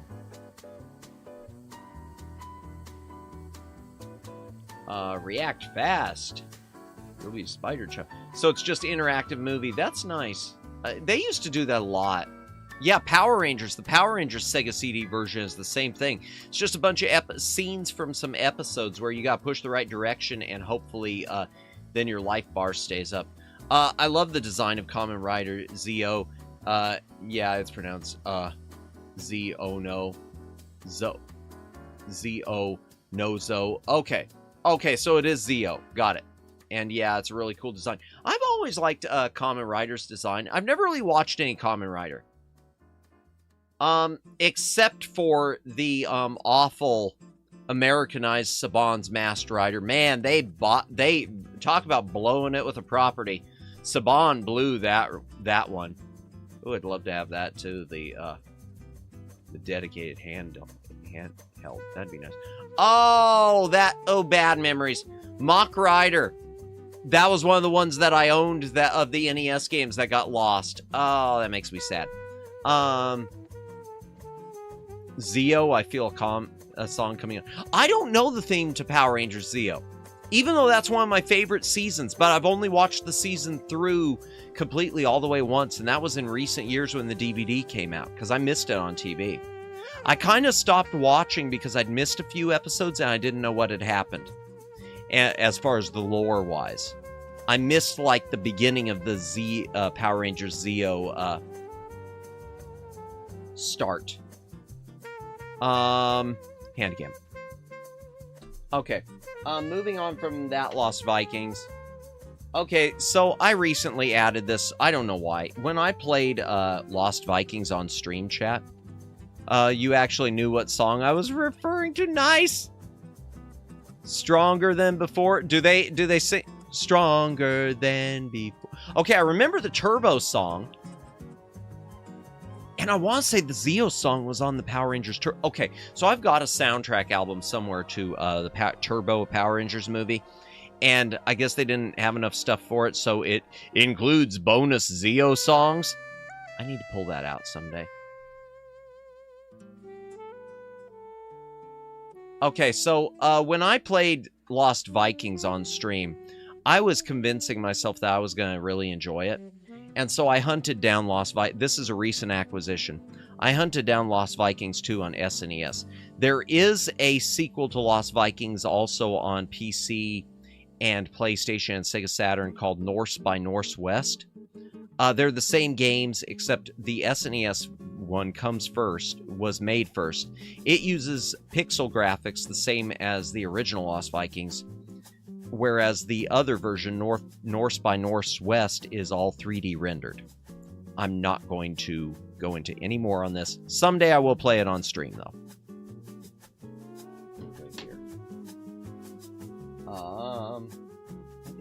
Oh, okay. This one was always a disappointment. Star Trek Starfleet Academy. So this is kind of an interesting one. Powered up for more Rangers at their core. So is it the same thing as Power Rangers Turbo? They just changed it? Okay. I didn't know that. That's interesting. Go. Because I just remember Power Rangers Turbo, go. Power Rangers Turbo, go. And that's just from watching the movie originally, because I didn't originally see the series until recently, like the last 5 years, when I picked up that DVD set. I think it was 5 years. God, I hope it was 5 years. I am not a boomer, y'all. It's different. Is it different? Okay. Well, then you can substitute the words in. Man, that's how easy it is to switch the words around in Power Rangers song, chat. You can take the words from any Power Rangers song, stick them into any other Power Rangers song, and it'll probably fit perfectly. They just wrote all the lyrics and then came up with the in a certain, cadence, and then came up with the music later. Oh, wow.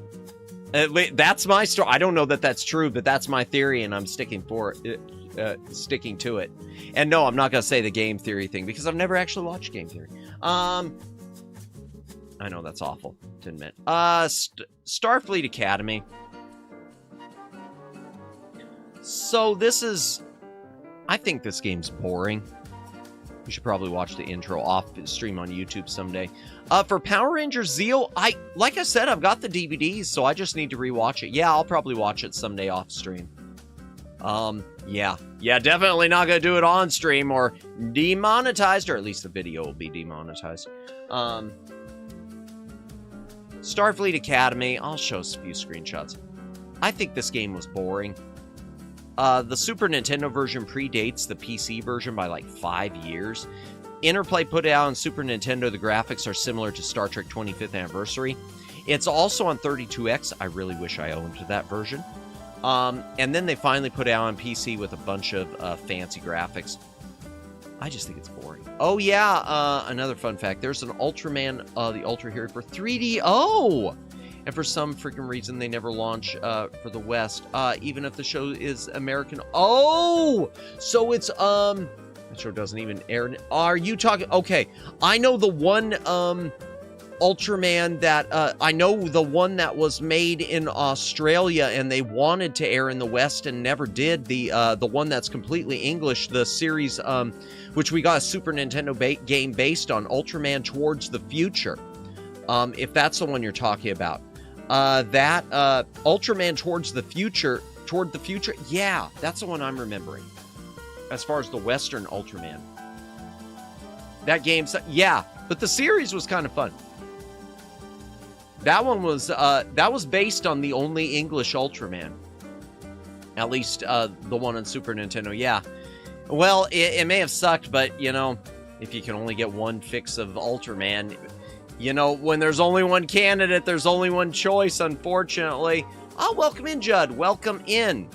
I mean, it's an Ultraman show, so yeah, I love it. Yeah, Ultraman's fun. I haven't seen it all. I've watched the first, 4 on Blu-ray, I have the first, 7 series. I don't have a lot of the modern stuff. And I've watched most of it. I haven't gotten through it all yet. But yeah, I love that show. That's fun. Especially, I really gravitate towards the first 3. The original Ultraman 1966, Ultra 7, and Return of Ultraman. Oh, the Ultra Brothers saga. Yeah, is that what they refer to it as? Okay. Yeah, see, I don't know all the lore. The M78, yeah, coming from the M78 galaxy or nebula or whatever. Yep. But Judd, welcome in. I hope you are having a fantastic night. We are just doing a yap. Just another yap. Nothing special. Yap. They called the Ultra Brothers. Yeah, I remember them referring to them as the Ultra Brothers and whatnot. But, yeah, I didn't know they actually called that the saga of them. Okay, that's interesting. And I've seen some of the modern, but not in its entirety. Because I picked up on Blu-ray, they've got some in the States, they've got some best of collections. Like, oh boy. Let me pull it up. Am I still logged in? Good. Okay. Alright, I'm still logged in, so where's my Blu-ray library? I need to update this. This is really out of date. I think they're under Battle Kaiju. Battle Beyond the Stars. Yeah, they put out these best of collections here. Battle Kaiju of Ultraman versus Red King versus Alien Baltan and versus Gamora. And they had some Okay, I asked for the back. Slip back. Let's try the slip. Oh, it doesn't. Yeah, it's got a few modern ones, but first live stage appearance of Red King. Okay, I don't remember that. Whatever. No, just to add the word for fun. Oh, gotcha. Oh, okay. I thought there was actually like some official lore. I swear, I did it again, chat. I didn't even go to, I'm pulling all this stuff up and I didn't even go to my tabs. I'm pulling all this stuff and I didn't even have the browser on. Pro streamer. Twice tonight. Yeah, that's pretty much, other than some of the earlier series, that's all I've got. And those I have watched. I think I've watched all 3 of those sets in their entirety. I think. I hope. I don't know. Maybe I haven't gotten to Gamora. No, I know I did. Okay. I'm sure I did. What was I about to look up? Oh, the Starfleet Academy. Yeah, you mentioned the Deep Space Nine. Yeah, we're getting there. Remember that and SNES DS9? Yeah, we're getting there, Daylin. We're getting there. We are getting there. Yes, Black Lagoon. What a man of culture. I love Black Lagoon.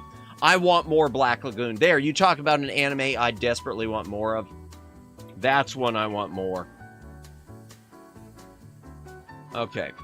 Yeah, they're a lot different. Okay, and we'll just open the PC one, show the differences.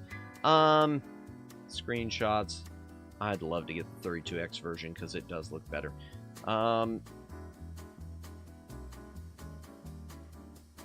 It's just a Starship Simulator and it plays really, really boring. It's just slow and boring. I wanted to love this. And then you got the PC one, which came out a couple years later. Yeah, I said 5 years. It was actually, I guess, 2. 95 versus. And it had all these FMV cutscenes featuring Shatner and Takei pretending they don't hate each other. Are there any good gameplay screenshots? It looks okay when you're playing it. You got the sort of the FMV digitized segments along with the polyagonal. It doesn't have any good screenshots. Well, regardless, I wasn't a big fan of it either.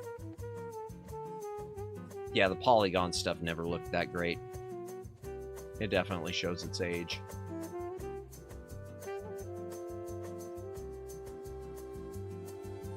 I forgot about Chekhov's Lost Missions. Okay, I'm getting myself distracted again. I'm doing it again, chat. He's doing it again. Okay, Starfleet Academy, done. Alright, I'm not going to pull up the screenshots of this one.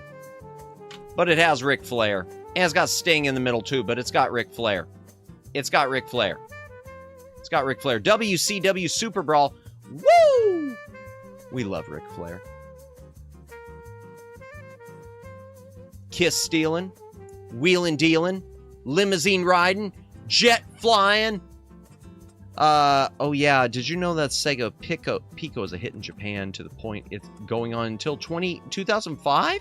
Have a successor called the Advanced Pico? I did not know that. I remember...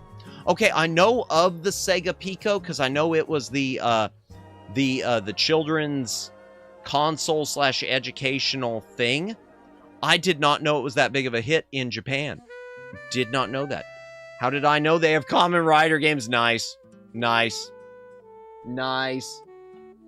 Yeah. That makes sense. If they had something like that was really into on it, I'm sure I would have been following up. Yeah. Pico 2 was the last console Sega made, if I recall correctly. That makes me sad, Daylin. Sega, we miss your consoles. And you know, I think now would be a great... If Sega had the spine to do it, I think now would be the time for them to jump back in. I've said the same thing about Atari. Atari's trying. But Sega, I've said before, I think Sega, if they jump back in and they offered a lower price competitor to like the Switch 2 and Xbox and everything else right now, that was still good gaming in like Flint. Advanced Pico Bina. Interesting. For the time of the console wars, yeah. I miss good console wars. Even though now I wouldn't be able to afford them. Hydration break sounds like a good idea, Luciano. If you got a drink, take a drink, hydrate or dihydrate.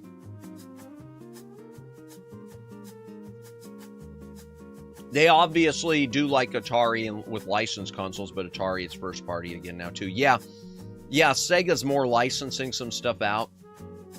Atari has been building their own stuff again. They have the spine to press on Mario Kart World. Yeah, so no way to know. So there's no way they don't have the balls to do it. I don't know. I just don't know. I want to believe that, but I think they do to keep I'm glad they keep going as far as making new games. I'm glad they're still doing that and still getting their IPs into other things like Mario Kart. But I don't know with getting into another console war. I wonder, and the reason I say that, I wonder if they're looking sort of like I've been looking. They are planning, but I cannot prove it. Gotcha. Well, I hope you are right. I hope you are right. I genuinely hope you are right. Because my only concern has been, you look at the state of things and everything's I feel like everything's moving back towards PC again, sort of like what happened with Atari. A lot of people forget Atari crashed the game industry back in the 80s. I was not there for this, but they crashed the game industry and everyone went to PC overnight. So I wonder, Gabe Cube, the new console war winner. I'm not so sure. Yeah, I don't know. I hope so. I hope Sega gets back in the game. I hope you're absolutely right, Mahese, because that would make me happy. Even if I don't buy it, that would make me so happy. Be right back. Okay, Judd. Then again, Sega and Sony did the miniature consoles like Nintendo did. Yeah, but Sony's was kind of a bust. The PlayStation reboot thing, mini PS1, was kind of a piece of junk from what I understand, unless you did a bunch of unauthorized tinkering. And I think the Sega one was also, I want to say Sega's that they did, it was better than the Games junk, but I want to say it was still falling short from reviews I saw. I don't know. Gabe Cube, no new console winner. Yeah. I existed in the 80s. We just need a price. Sega has like 2 or 3. Yeah. But some of those, they didn't do that. Yeah, I know they've got 2 that they did themselves. The other ones were done by Games, and those are just junk. The Sega Genesis class is still good for what it is. Is it? Okay. I'll have to take your word on it. I want to say I read some stuff where people were complaining, but I don't know. I know the Games ones, though, are junk. The ones from Games, please avoid. We need a price. See, and that's what I'm afraid of, Omegs.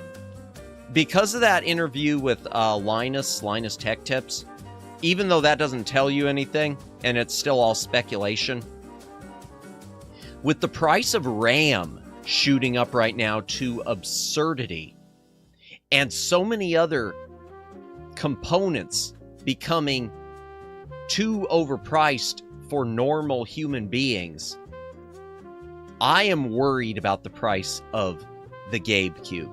I'm worried about the price of the Steam machine. Because I remember when you could get Linux-based Steam machines from companies like CyberPower PC for like $400. Prices are going sky high. It's psychotic. Yeah, and all because of AI. And what's the AI getting us? My YouTube is still broken. My YouTube is still broken and everyone else is getting banned. It's gotten us that. It's gotten us broken YouTube, it's gotten us bans, and it's gotten us literary corn chatbots. That's it.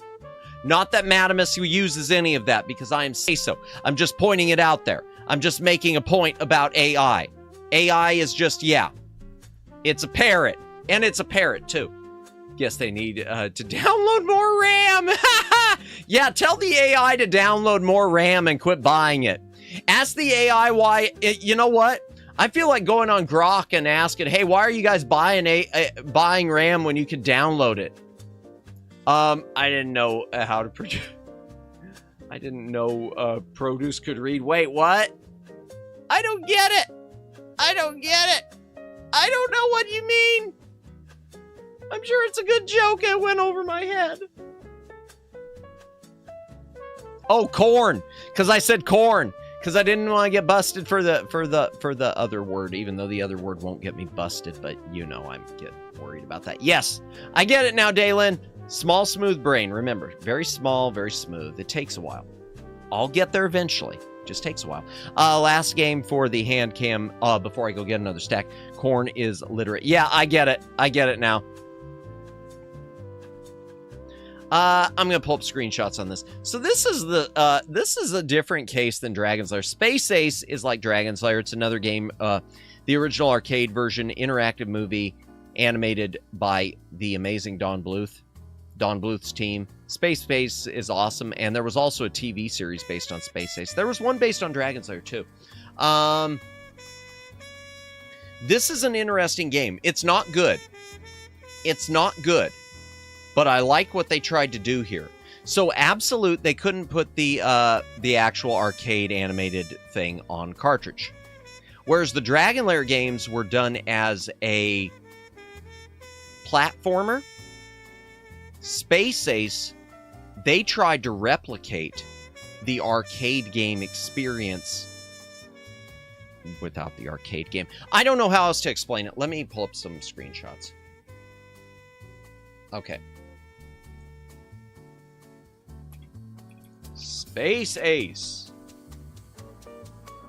I just got to press enter because there's a lot of different versions. Okay, there's the CD. That's the arcade version. The DOS is basically the arcade version too, just limited. SNES. 5.7. Didn't get great ratings. So yeah, Space Ace, the original. Let's find some screenshots to compare. So the original Space... Oh, that's not the arcade. That's the CD-ROM. We don't want... Oh, Sega CD. Okay, so that's going to be more limited. Let's find arcade. Oh, it doesn't have any arcade screenshots? Well, crap. It doesn't have anything? Wait a second. Okay, I guess we're going to go with that. That's really bizarre. So yeah, the arcade version would have been like this, but much better graphics. It would have been, it's an animated sequence where you're trying to dodge his lasers. Super Nintendo puts in a little bit of a stage point right at the beginning where you have to dodge his lasers. Then you have to take off running away from him. It doesn't play like a platformer. It's got these platforming sections, but it tries to mimic the arcade game. And it's even got death animations. They're low resolution, but they are fluid.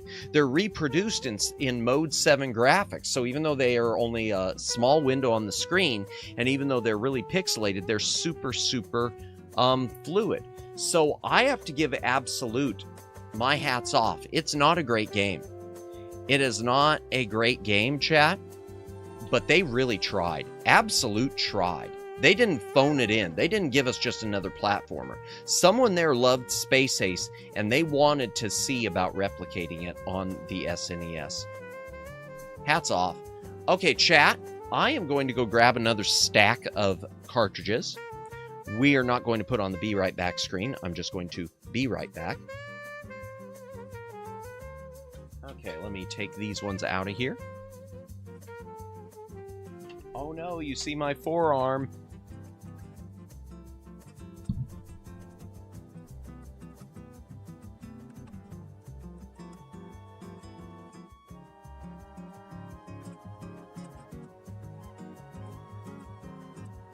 Just a moment, chat. Oops, I bumped the mic. My apologies on that.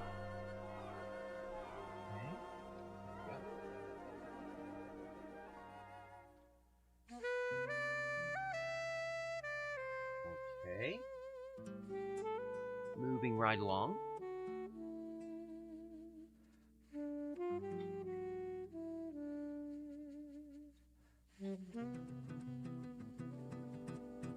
Okay, and these are going to be the last two stacks, chat. We're almost done with the SNES games.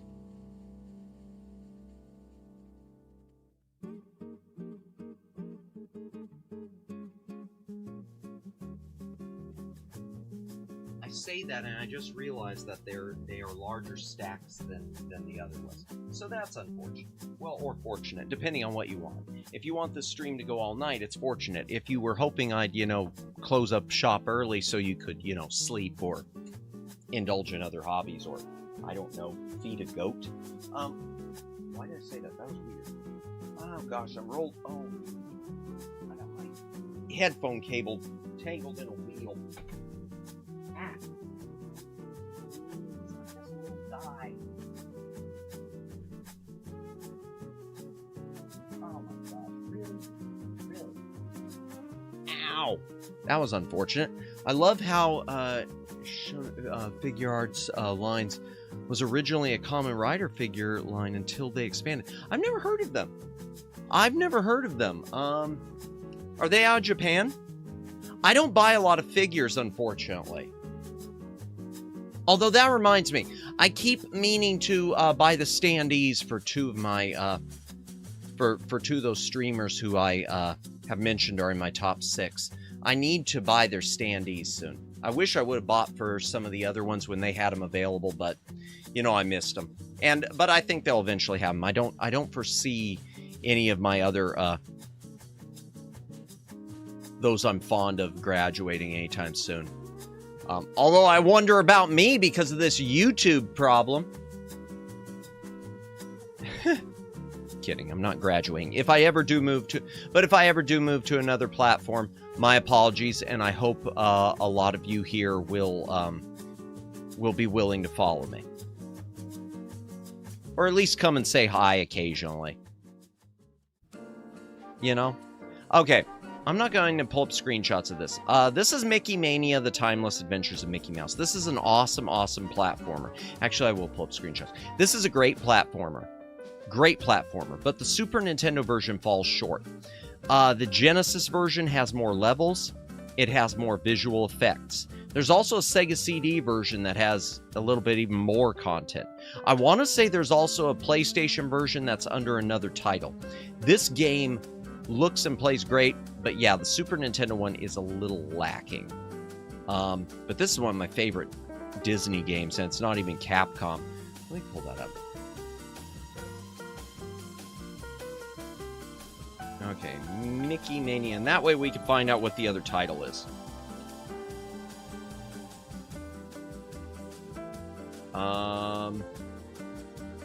Is it Mickey's Wild Adventure?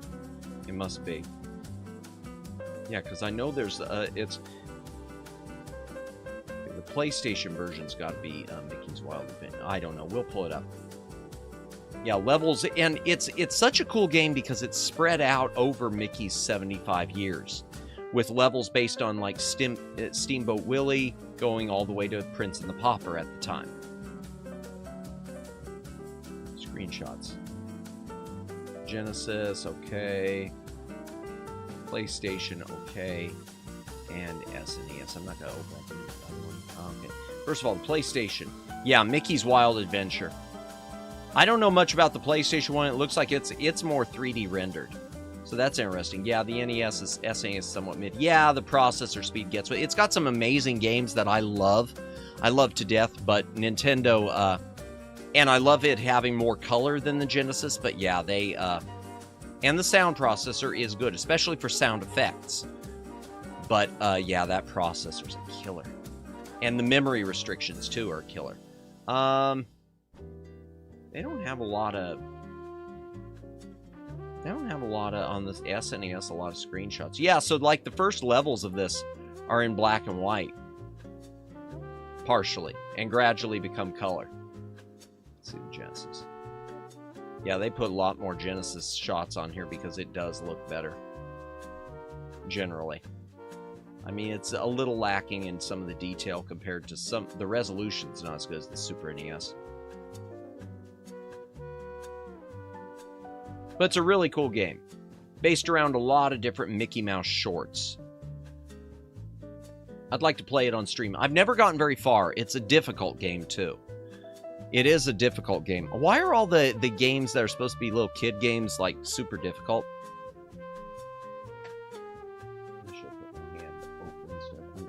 I don't remember this one. Okay. Smart Ball. This is a platformer where you play a blue ball. I'm not going to pull up screenshots on this. It is pretty basic. The Japanese version has a much more complex story. I don't remember what the title was. And it's got a bunch of cutscenes and everything. The the American one does not have it. Talk about Steamboat Willie. I really hate how people used it as a horror movie. I knew it was going to happen. I knew that was going to happen. It's unfortunate that... It's unfortunate, but I get it, especially in this age of Five Nights at Freddy's. That was one of those things. With that and Winnie the Pooh, it was... I immediately saw that once they hit public domain. Because horror is low-hanging fruit movie-wise. It's something that is usually successful regardless, and it's something that's usually easy to produce regardless. It's something that people are easy to just make, do on the cheap, and still have a lot of fun with while they're making it. So yeah, it doesn't surprise me, but I agree with you. I agree. I mean, I'm happy to see some of Disney's copyrights expiring, but I was more happy for preservation purposes. Because we always go back to, we don't always, but I will go back to Song of the South. I wish it was public domain so that some other company could protect it and restore it and release it, since Disney has no appetite to. Song of the South, for those of you who have just gone on the history of it and base it on what you've been told, if you've never seen it, you really should. It isn't the horrible like discrimination movie everyone says it is. If anything, it's got a very positive can't we all just get along racial message.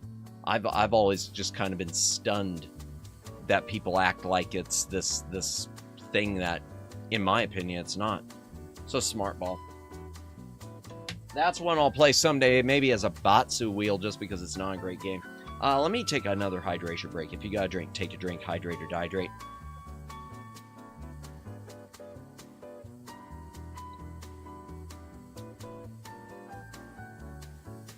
Side-scrolling actioner, bit of a brawler. Song of the South is a good movie. It is. It's a very good movie. It's really a shame it gets the treatment it gets from Disney. And there was something, I guess it was early 2000s. Apparently, they had a DVD ready to go. They had a DVD of Song of the South ready to go, and from what I understand, are almost ready to go, something along those lines. And Roy Disney had been pushing for it, and at the last minute, the rug was pulled out from under him by the CEO at Disney, whoever was in charge at the time. Yeah, so that's unfortunate. Yeah, Power Rangers. So this is just a side-scrolling brawler with some platforming. The game is okay. I wish I had the whole series, because there are 3 more Power Rangers games on Super Nintendo. There's a Mighty Morphin Power Rangers the movie, which does not follow the movie. There's Power Rangers the Fighting Edition, which is a one-on-one fighter, Mortal Kombat, Street Fighter 2 style with tons of characters. And then there's a really odd one. There's a Power Rangers Zeo Racing, or Zeo Battle Bike Racer. It's a Power Rangers Zeo game where you're just Zeo characters on motorbikes battling it out. I don't understand the existence of that one, but this is one of those things, the completionist in me really wishes I had the whole set.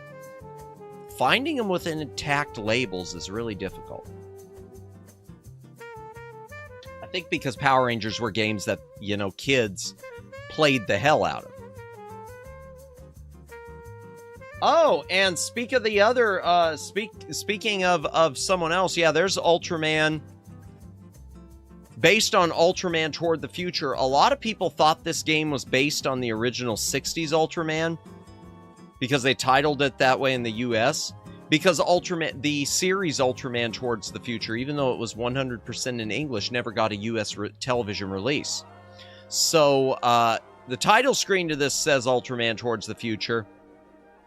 But everyone, I guess, at the time thought it was based on classic Ultraman. I want to say there's Nintendo Power reviews to that effect. Let me pull up the screenshots. This one looks good. It's just a one-on-one fighting game. What really hurts this game is a complete and total lack of story and cutscenes and lore. The only cutscenes you ever get are Ultraman powering up. You never get anything else. And that really hurts this one. It's a shame because this is one of those games I want to love. It's a basic game that I want to love. Lord Zed versus Shogun Megazord. Ivan Ooze versus Thunder Megazord. Fun times. Yeah, I wish I need to check those on eBay. It's just not even a great feeling fight. No, but it's one of those games I want to love. It's one of those games that for me I keep for nostalgia, and because I don't love Ultraman to the level you do, but I do love Ultraman as an IP. So it's one of those things. It's like the Star Trek games. I love classic Star Trek, so I bought the games even though the games are mid, to say the least. Although the Deep Space Nine one's interesting. Let me pull up the Ultraman. I do want to show the screenshots to this. I want to see if the Japanese one had cutscenes too. Yeah, Ultraman Towards the Future. Ultraman! Wait a second. There was a Game Boy one? There was a Game Boy one? I guess that was only in Japan, yeah. That's interesting. And, okay, the arcade is probably just the SNES. And on Genesis there was a version? Wait a second. We never got that in the States, I know that. Arcade, okay. Game Boy, okay. Genesis, yeah, Japan. Darn. I would have liked to have gotten the whole... I would have loved to have, you know, gone ahead and forced myself to buy them all and then regret it all later. I didn't know there was an arcade version too. Alright. Well, I mean, it is what it is, I guess. Game Boy one's okay. The rest of the chants. At least it's in English, mostly. Well, some of it, not all. Okay. Genesis one. How does it look in comparison? It looks almost the same.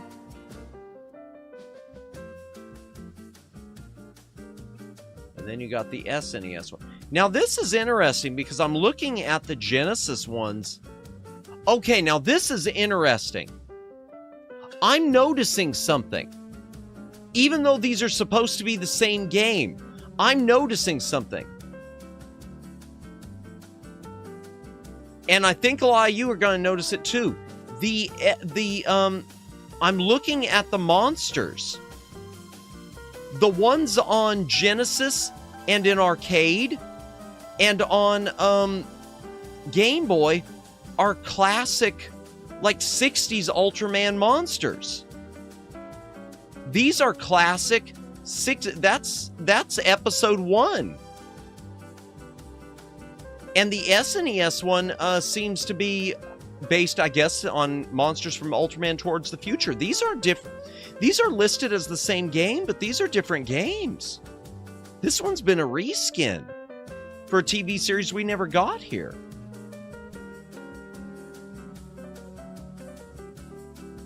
Yeah. I stand by that. Let me see if it's said on there.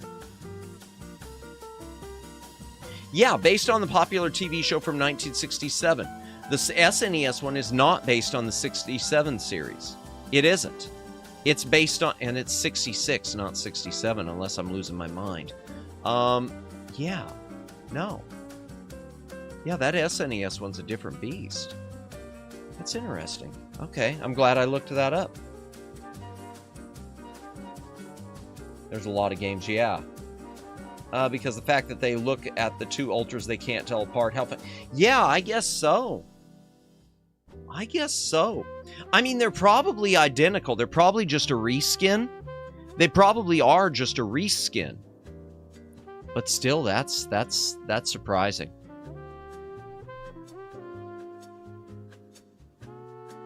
Oh, 103. Okay, yeah, I'm not going to be able to find that Genesis one. That's a rarity. Yeah, that's unfortunate. Let's do a reset. In fact, let me... Yeah, Bemular. Nalonga, I recognize those. Yep. I mean, you could tell the engine's identical. Ultraman Great. Yeah, it's called Ultraman Great. Is it? Okay. See, I thought it was Towards the Future. Because I know there's Towards the Future. It was the one English one. The one that was made in Australia, I mean. Because I got a VHS of it. Found it at a dollar store. That was a nice find. Man, that's one I wish would get a Blu-ray set of, even if it was shot standard definition. I'd love to have that on home video. I know they can't clear up the rights to it, though. But yeah, that's the same game. It's just a reskin. It's a reskin. That's unexpected. Okay. Handcam. I'm running behind. Let's speed up a little bit. Ooh, okay, good game here. Good Disney game released by Disney Interactive, but this is a different version. Maui Mallard and Cold Shadow. This is a game that suffers from bad naming. This is on PC. It is on Sega Genesis overseas, didn't make it to the US, and it's on Super Nintendo. The problem is, it was released under two different names, and neither one of those names is right. It's Maui Mallard in Cold Shadow. If you look at that, that looks like Donald Duck. Well, it could be another duck. No, it's meant to be Donald. And I'm going to open it up real quick. Cold Shadow. This is a good game, but it is difficult.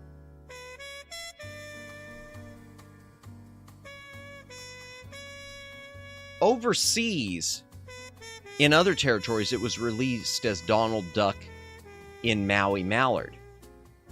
The more accurate title would be Donald Duck as Maui Mallard in Cold Shadow, because it's supposed to be Donald Duck playing this role of Maui Mallard, starring in an adventure called Cold Shadow, sort of like the James Bond movies. Timothy Dalton is Ian Fleming's James Bond 007 in The Living Daylights, which is an amazing movie. You need to see it.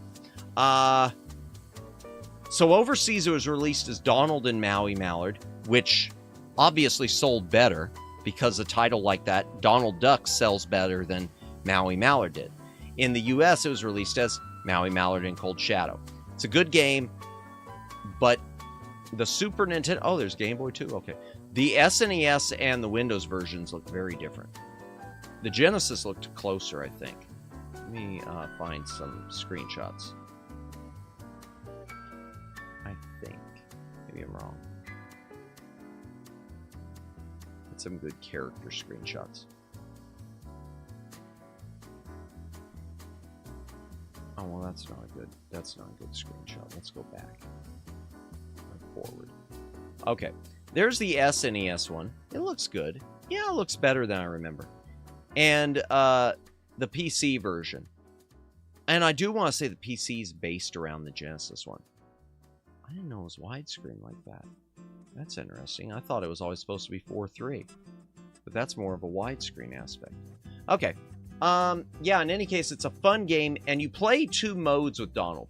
You play sometimes like this, where he's Hawaiian Duck, Maui Mallard, and he uses a gun that shoots, like, bug bullets or something.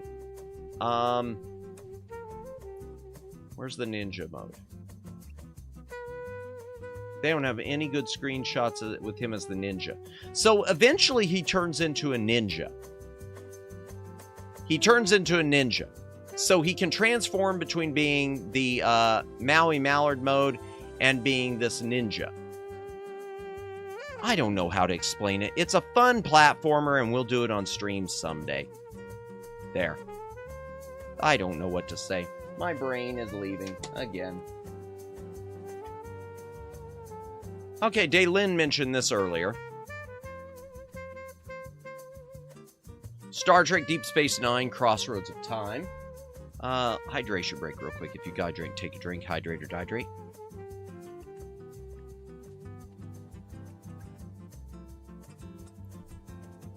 So this is kind of a puzzly platformer, cinematic platformer that plays like Blackthorn. The problem with this game is it has a strict time limit. So by the time you're finally figuring things out and making progress, you're already dead.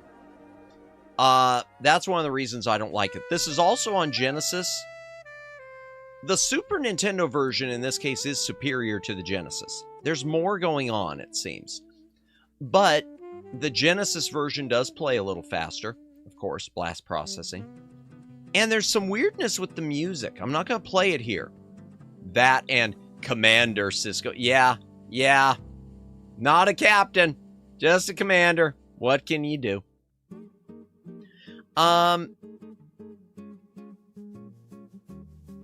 The thing that really, one of the weird things is with the music for the opening title theme. The Genesis sounds right. The Super Nintendo is like up an octave. So whereas the Genesis is dun dun dun dun dun dun dun dun, the Super Nintendo is more like dun dun dun dun dun dun dun dun. It seems like it's either sped up or raised up. I don't know what it is. It's just a weird thing. It was made before the pilot, so it kind of makes sense. Oh, what? Oh, the game was? Wait, but he was Commander Cisco for like the first 3 seasons.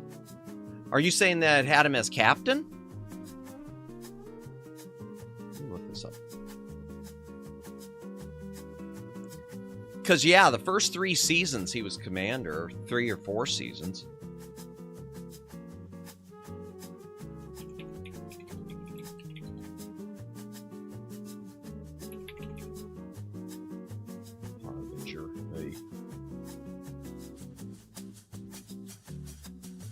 Okay, so it must have been Genesis first.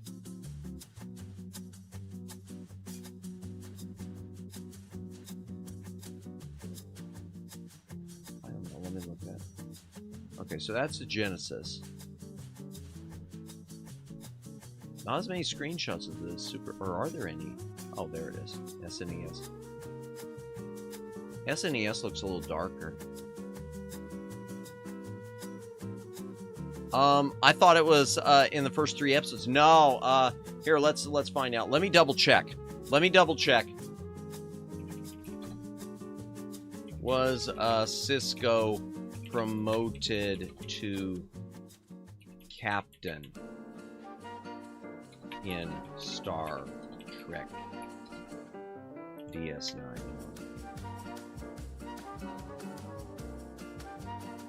Yeah, because it was about the time they let him be bald.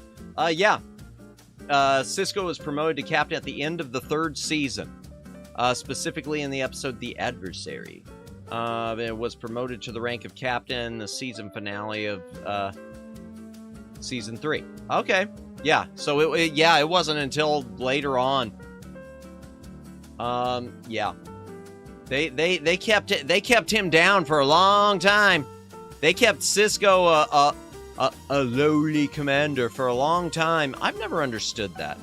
I never understood that with Deep Space Nine.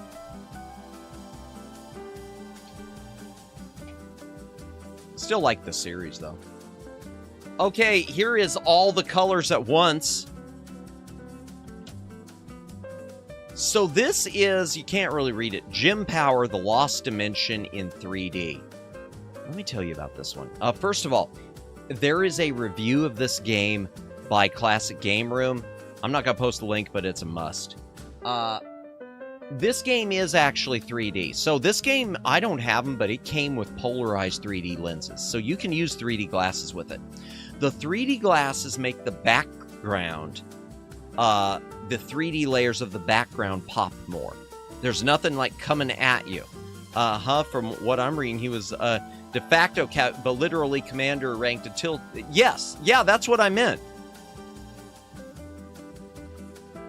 Yeah, I don't know. Maybe we're on different pages. Yeah, no, that's what I meant. He was still ranked as commander. Did I say captain before? He was ranked as commander until season 3. Yeah, that's what I was saying. I mean, he was captain of the thing, put in command of the space station, but yeah, he was ranked commander until season 3. Yeah, that's what I meant. If I didn't say it wrong, I'm sorry. Or right, I'm sorry. So Jim Power, Lost Dimension 3D, there are 3D glasses. If you want to give yourself a seizure. Imagine a game, chat. First of all, it's insanely difficult. You want a game that's going to make me rage, this is it. If you want a game with unfair difficulty, this is it. 3D glasses, parallax scrolling like no game has ever had before or since. And they tried to use every single Super Nintendo color possible. This is one of those games that if you have someone if you have someone you don't like, and you know that they suffer from things like epilepsy, you sit them down in front of this game. There you go, your problem's all solved. That's horrible, I shouldn't say that. I don't mean that, I don't condone that. Madamus does not condone that. Madamus is not calling for you to cause harm to anyone. I'm joking, these are the jokes, people. Not a good joke, bad joke, bad joke. Let me pull up the things up. Now, this has since been reissued by Pico Interactive on a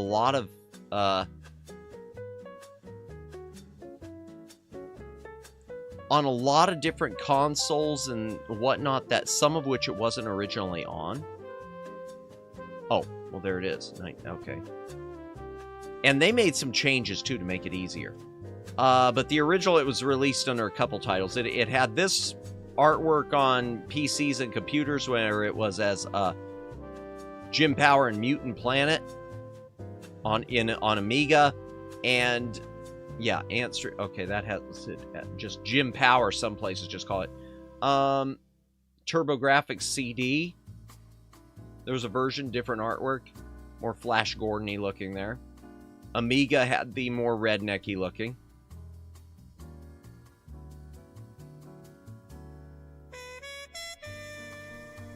Oh, those are the only covers we got? Darn. Okay.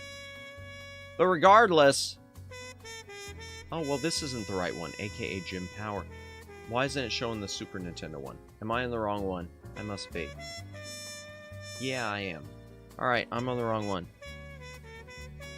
Okay, Jim Power.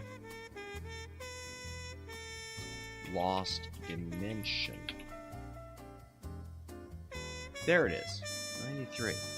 Oh, welcome in, Anami. Welcome in. We are just doing a yapping stream, looking through my SNES collection, and yeah, but just doing a yapping stream. Welcome in. I hope you are having a good night or day. We're talking about Jim Power, the Lost Dimension in 3D, which did have 3D glasses on Super Nintendo. It's got a high rank that I don't know why it has, because it is insanely difficult. This is the DOS version, I guess, that they're pointing to. Insanely difficult on Super Nintendo. It will give you a seizure. It will give you if you don't have epilepsy yet, you will. Because they used... Oh, where? Okay, that's the DOS version. They use all the colors, and the parallax scrolling is insane. Insane parallax scrolling, plus polarized 3D backgrounds, plus all the colors. Every one of them. And it moves very fast. You want a game that doesn't really suffer from SNES slowdown? This one doesn't. I don't know what they did, but it's got that blast processing going on.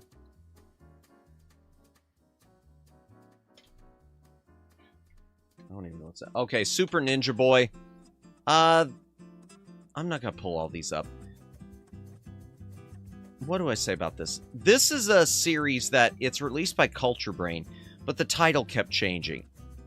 The first game was the first game in the series that we got in the US was called Kung Fu Heroes on NES, and it was just kind of a top-down action with a bit of puzzly thing. Then there was a sequel, which was more RPG-ish with some action sequences, side-scrolling action sequences on the Game Boy, and I think it was called, like, Little Ninja Brothers. And then you get the third game, called Super Ninja Boy on Super Nintendo, which is sort of RPG. I'm not going to show screenshots, but it's an RPG with side-scrolling action segments. Hit detection's kind of wonky. And the title's kind of interesting. So in Japan, chat, these games were released as Super Chinese. So I guess this would be Super Chinese 3. But in Japan, you had Super Chinese and Super Chinese 2. Yeah, that's a weird thing. That just seems weird. But whatever. Lost in translation. Not my job to figure it out. I could go for some Super Chinese right now. I don't know about y'all, but I could go for, you know, some super mushu pork. Some super lo mein. Yeah, I'm going to keep beating this awful joke into the ground. It's just an odd thing. Why do you call someone... That would be like Super American, the game. Super Brazilian. I don't get it. I don't get it. Here's something interesting for you. I think this might be the only game released by Malibu Games. And the Super Nintendo version, unfortunately, has a lot of censorship from what I understand. This is Total Carnage. Total Carnage is kind of a sequel to Smash TV. You called? Oh dear. Yeah. Why? I knew that was going to happen for some reason. I knew that was going to happen. Oh dear. Total Carnage, chat, is the... Yes, Luciano. In fact, that's what we're going to start referring to you that from now on. This is my mod. This is my mod Omegs. This is my mod Super Brazilian. Oh dear. Total Carnage, y'all. Started as a sequel to Smash TV. Excuse me. Started as a sequel to Smash TV. I'll pull up screenshots. But it kind of evolved into something else. And it turned into... So the weird thing about this game is, it plays like Smash TV. You're collecting money and TVs and whatever, but in an island setting. So it's almost like if they took Smash TV and dumped you on an island. And that's where the game show took place. Because Smash TV is based around The Running Man, the original Schwarzenegger movie. But they changed this then, the plot, to be more of like a poor man's Iraq war thing, where you are two super soldiers going after evil dictator. But you're still collecting prizes along the way. It's an odd thing. And it was in arcades. This is the only official port that was made. There was no Genesis port. I think they were going to make ports on Genesis and Game Boy, and it never happened. Oops, I bumped the desk. I've been doing that a lot tonight, sorry. Let me pull that up real quick. Just real quick. Total Carnage! I love Super Smash TV and Smash TV. They're the same game. They just called one Super.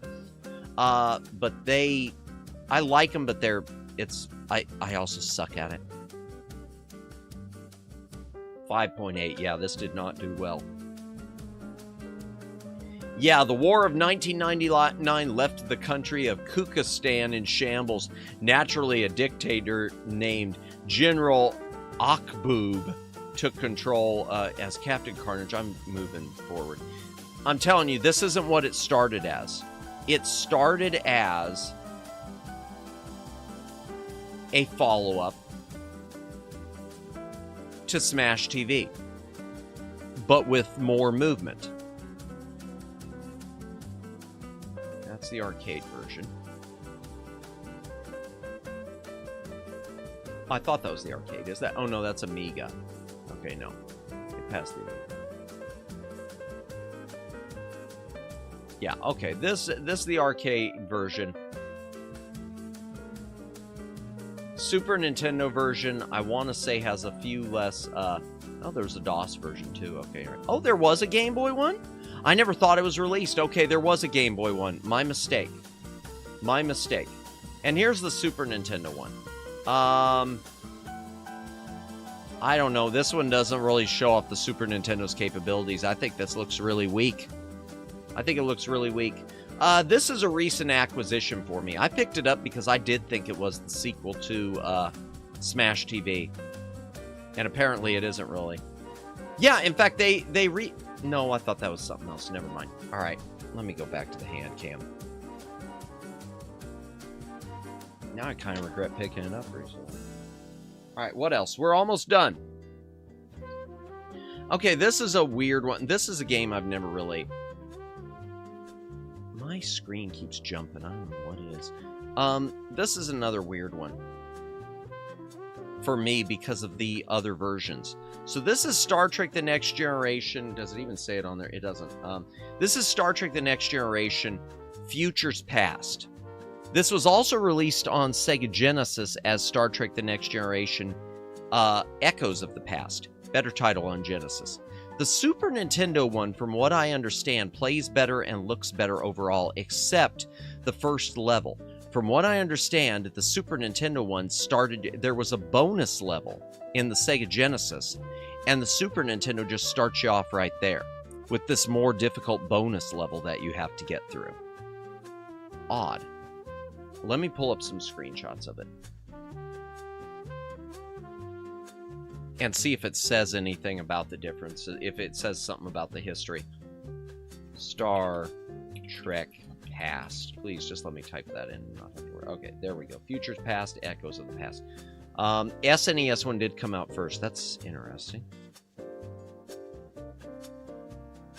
Before starting, you assemble a away mission. Okay, there we go.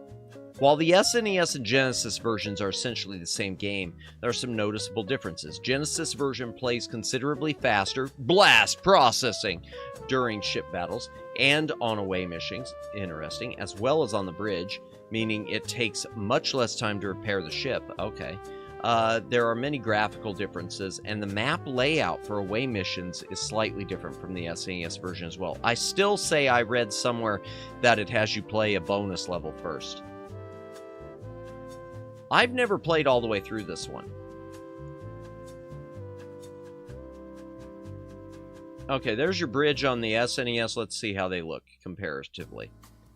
And your bridge on the Genesis. Okay, that's interesting. The colors are better on the Super Nintendo, but I think the look of the characters looks more like a digitized version of the TV show on the Genesis. And Sega pumped... The Genesis one, by the way, was published by Sega themselves. Spectrum Holobyte did the SNES one. So that's interesting. Okay, communications. And this is... Okay. That's the SNES one. And I think the Genesis one looks better. I think the Genesis one looks better there. Okay. Those GD robots, oh dear. Or those F robot, those... I don't know what word we were going for, but okay. Oh, that one's just got a different... Okay, Dr. Talaris.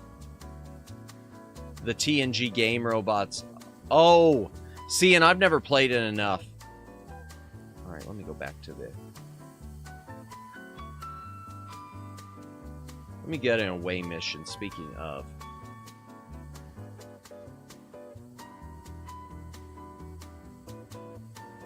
Okay, there's an away mission. The damn robots. Gotcha. Okay. So this is the way an away mission looked on Genesis. Wait a second. Did I do them? Oh, I did them both on Genesis.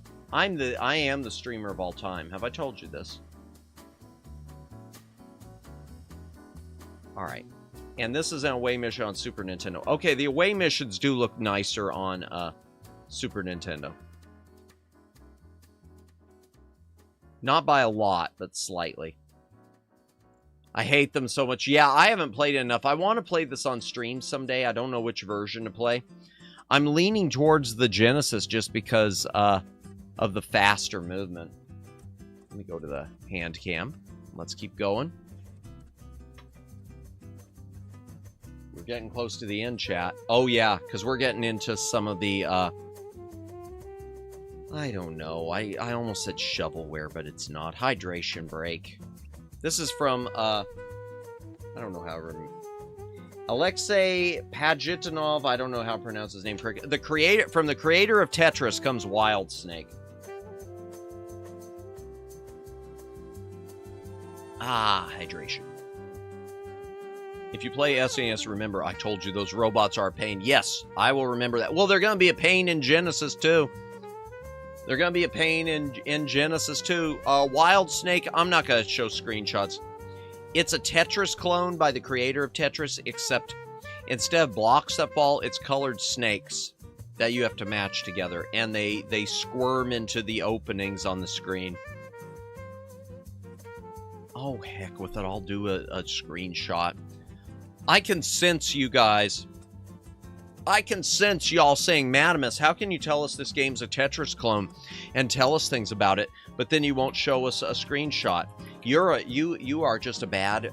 You're bad at this job, Madamus. You're bad at this job. Okay, it was on Game Boy, too.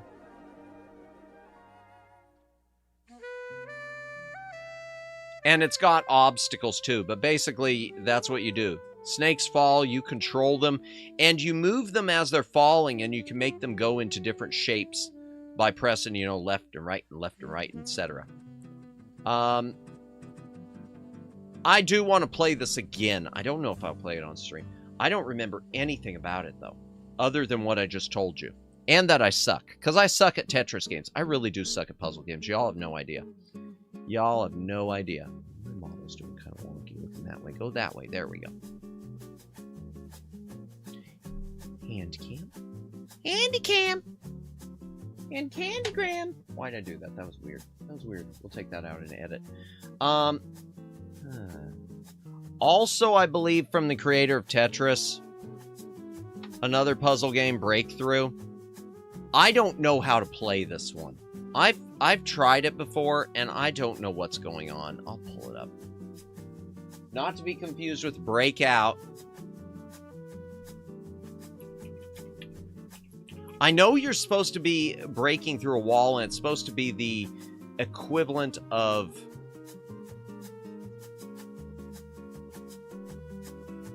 It's supposed to be the equivalent of, like, the Berlin Wall, because it's from the creator of Tetris, so... Yeah. Yeah. In fact, what does it even say? In the award-winning tradition of your goal, this time your goal is to make as many bricks disappear as you can before time runs out.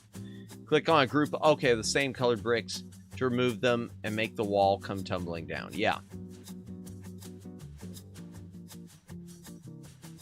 That's all it is. Oh my gosh, we've got a raid coming in. Yeah, that's all it is. Yeah, Berlin. There you go. Cheeky Court raid. Welcome in, raiders. Welcome in, Lauren and Tibby. Welcome in. Welcome in. Welcome in, Isaac. Welcome in. Thank you so much for the raid, y'all. Let me get that notice off the screen because it's popping up for me. Yeah. Oh my gosh. How was your stream? What were you guys up to tonight? For those of you who don't know me, I'm Madamus, former Cosmic Defender turned archive curator. I play some retro games, yap a lot, occasional karaoke, paint houses. No, I don't do that. I should do that. Could we make a stream of that? I don't know. But regardless, thank you for coming in. And those of you in my chat, if you have not subscribed yet to the amazing Lauren and TB, I cannot help you with your bad decision making. Your bad decision-making is your own, but you can correct it right now. You just click that little link that the AI bot just posted and subscribe to their channel. They do amazing content both together and independently. Really something special whenever you watch them. Yeah, what were you guys up to tonight? Okay, I know I saw something about cooking. There was cooking involved, wasn't there? But welcome in. Yeah, hey, Matt, nice to let me back that. Nice to see you again. It's been a while. Yes, it has. We played Courage the Cowardly Dog, fan-made game in Dreams. Oh, okay. I would have sworn maybe it was another stream coming up of yours. I thought there was a cooking thing I saw of yours. Maybe that was the other day and I missed it. Oh, because I hate missing cooking. I'm imagining it. Never mind. Never mind, I'm imagining it. I must be imagining it. I've been so stressed out lately. My apologies. But really, a fan-made game of Courage the Cowardly Dog. How was it? Was it good? Really well done. Oh, wow. Nice. Well, I'm glad you guys had fun with it. I'm confusing people again. I'm so sorry about that. I'm so sorry. I'm such a bad streamer. Oh, man. But yeah, thank you for rating in. And I know how that streaming aftercare goes. If you need to take off, if you need to get some rest, if you need to get something to eat, you know, don't hesitate to do so. Thank you, though, so much for the raid. I super, super appreciate it. And those of you in my chat, please, please apply. Please subscribe to Lauren and TB. They really are fantastic. Yeah. My brain isn't braining. Yeah, for those of you who don't know, I've been sort of like, because Lauren, I know Lauren was going through a lot of stuff where he couldn't stream. I'm going through a bunch of YouTube issues at the moment where I'm having to stream through a back door, and I can't even give away my free gifted memberships at the start of the month. It's just kind of a mess. And YouTube insists that there's nothing wrong because, you know, YouTube, even though I'm not the only person fighting with it. So what can you do? Except maybe look towards dual streaming on another platform. But that's another day. But yeah, for those of you coming in, we're just looking through my SNES library on the Handcam and doing some yapping. Nothing too fancy. Going through, we're finishing up the SNES games. We're sort of pulling up some of the lesser ones now, like Breakthrough, which is from the creator of Tetris, and it is nothing as good as Tetris. Wait, you weren't practicing the electric guitar? Oh man, Dalen, that's fine. Just pour some more salt on it. I just realized full moon tomorrow. Welcome in, the Dave. Welcome in. Yes, that's true. And that's why tomorrow night, chat, we will be finishing the, tomorrow night, we're going to be doing the last few dates of Love Rhythm, the horrible, horrible dating simulator / rhythm game. Excuse me just one moment. I need to call.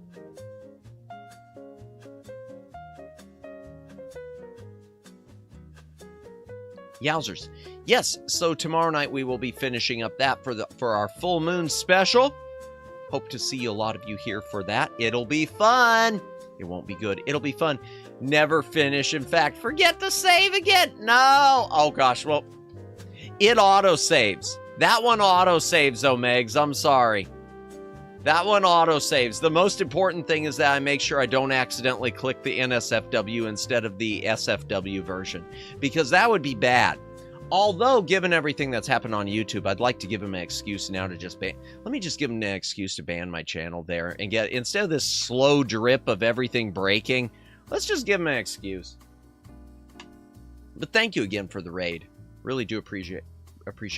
Doth thou have a SimAnt in No, I do not have SimAnt. And on PC, my Sims games, I don't remember what all I've got on PC. I'll have to look through those someday. And I got SimCity 2. I know I've got SimCity Enhanced CD-ROM and SimCity 2000.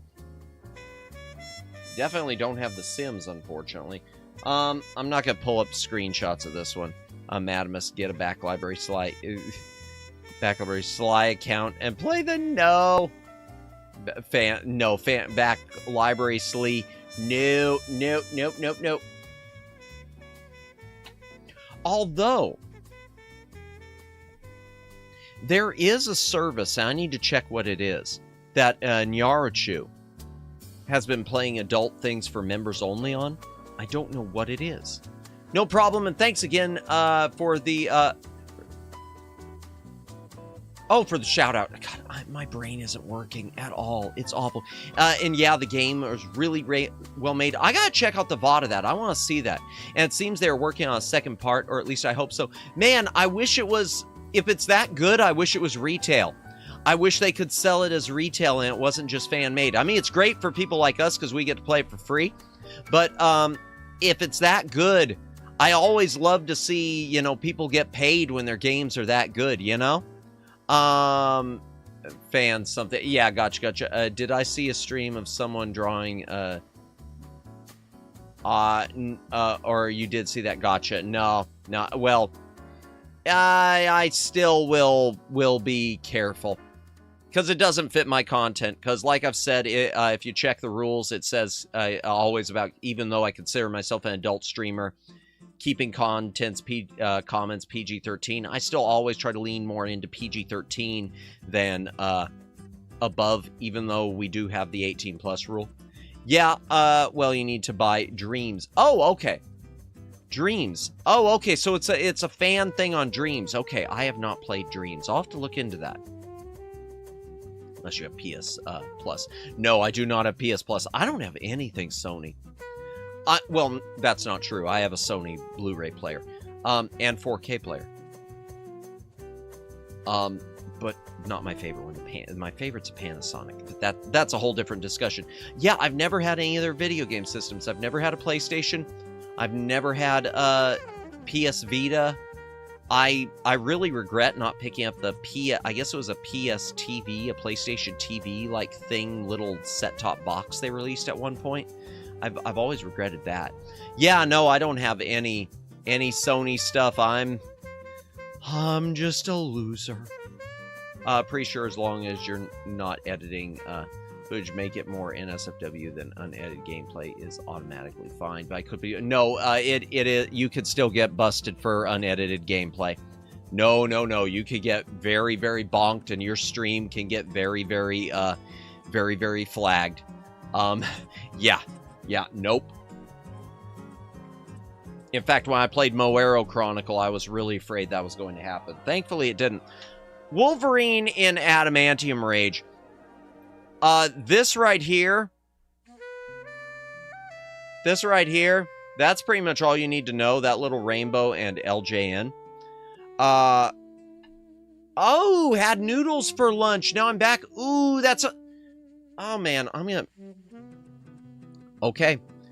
I'm getting a snack tonight, because I'm still hungry. I am going to get some instant noodles tonight. I haven't had a snack for the past few streams I've done.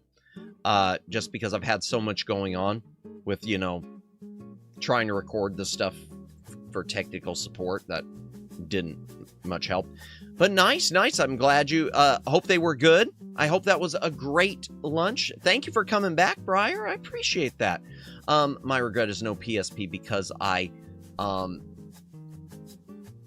want Maverick Hunter X and Mega Man powered up. Yeah, I keep wishing they'd put stuff like that in a Steam collection. That'd be nice. Oh yeah, if you want to play Tokusatsu games in the PS2, I recommend Garo and Space Sheriff Gavin. Okay, I know Space Sheriff Gavin from the series. I have watched most, or did I watch all? I have watched the entire original series of Space Sheriff Gavin. That's a fun show. I love the Metal Heroes. I don't own a PS2, unfortunately. LOL, I should start sending Madamus food pics. You should. There was a time I started just to show off my bad diet. I started posting food pics on YouTube as community posts. I need to start doing that again. Some of them looked really good. Some of them are really good, but a lot of them were questionable. Since these two games are peak of PS2 Tokusatsu games. I'll keep that in mind, especially if I ever do get a PS2. Lunch at 8:30 p.m. is a symptom of an excellent sleep schedule. Oh, well, and Briar is in a different time zone. So for her it is lunchtime. Lucky. I don't usually eat lunch, though. I pretty much just go straight from dinner from waking up to maybe I'll eat like a little, like a cereal bar or something like that. And then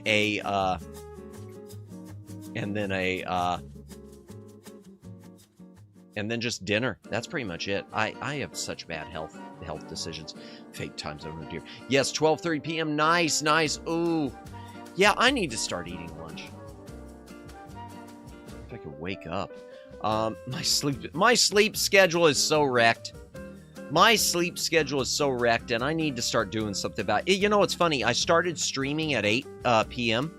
and I went from 10 to 8 just to because I thought it would help with my schedule. And instead, I just seem to have gotten worse. Yeah, no, nothing. Oh, that emote. Forwarding pictures of noodles to Madamus. Talk about sending nudes. Oh my gosh. Okay, a platformer. I haven't played. Of course, Omegs has to jump in with that. Did someone say GAT? There we go. This is on Genesis also. I don't know the differences. I'm not going to look it up. It's a platformer based on Wolverine, and it's LJN. That's all you need to know. It's not a great game. Always time for GAT. Oh, okay. These ones are easy to go with. To get. Oh, interesting. I'm not going to pull up screenshots, but interesting. Okay. Super WrestleMania featuring Hulk Hogan. So this is on Genesis 2. I don't know all the character differences. I know they both have Hulk. But there are some character roster differences between the two. That's number one. Genesis looks better than the Super NES looks clearly better than the Genesis. That's number two. But the Genesis has special moves. Super Nintendo does not. It's an odd thing. How do you not have an emo of your character doing the yellow Among Us dance? So much hate. I only room for so many emotes. I've never actually played Among Us. I've only watched it on streams. I've never played it. So it probably wouldn't fit my vibe, unfortunately. I know TB's a fan of it. Wow, the rainbow puke is really everywhere, huh? Just hating on LJN. Yeah, and the version that was on Genesis was Acclaim. I think it was Acclaim through one of their subsidiaries, but Acclaim owned LJN at this time. So on Genesis, it was listed as Acclaim. The game isn't bad. Shakes my head. I'm sorry! I know. Worst streamer ever. Worst streamer ever. It's not a horrible game. It's just not my favorite type of wrestling game. And that goes for the sequels, too. Royal Rumble on SNES. Completely different roster again. Then this one's much more different. The Genesis version of this has Hulk Hogan. And one of the versions has Ric Flair. I don't know. Madamus is a hater. Can't say, no, I don't. Well, I hate a lot of things. But what can you do? I'm going to pull this up real quick. One of these versions has Ric Flair. I think it might be the SNES version that has Ric Flair, but he's not listed on the cover, and that is a crime against this game. That is a crime against LJN. You have Ric Flair in a game, you put Ric Flair on that cover. Woo!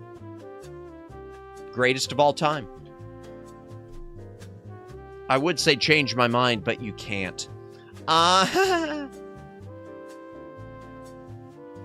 right, let me see. Royal Rumble.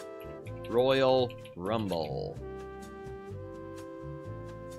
93. Okay. On SNES and on Genesis. Okay, screenshots and covers. Let's see. Okay, the SNES. Okay. Yep, Ric Flair is in it, and they didn't even put him on the front. Ric Flair is in this game, and they didn't even put him on the front. They didn't even put the greatest of all time on the front. Not cool. So much hate towards the LJN. But yeah, the Genesis one had the Hulkster.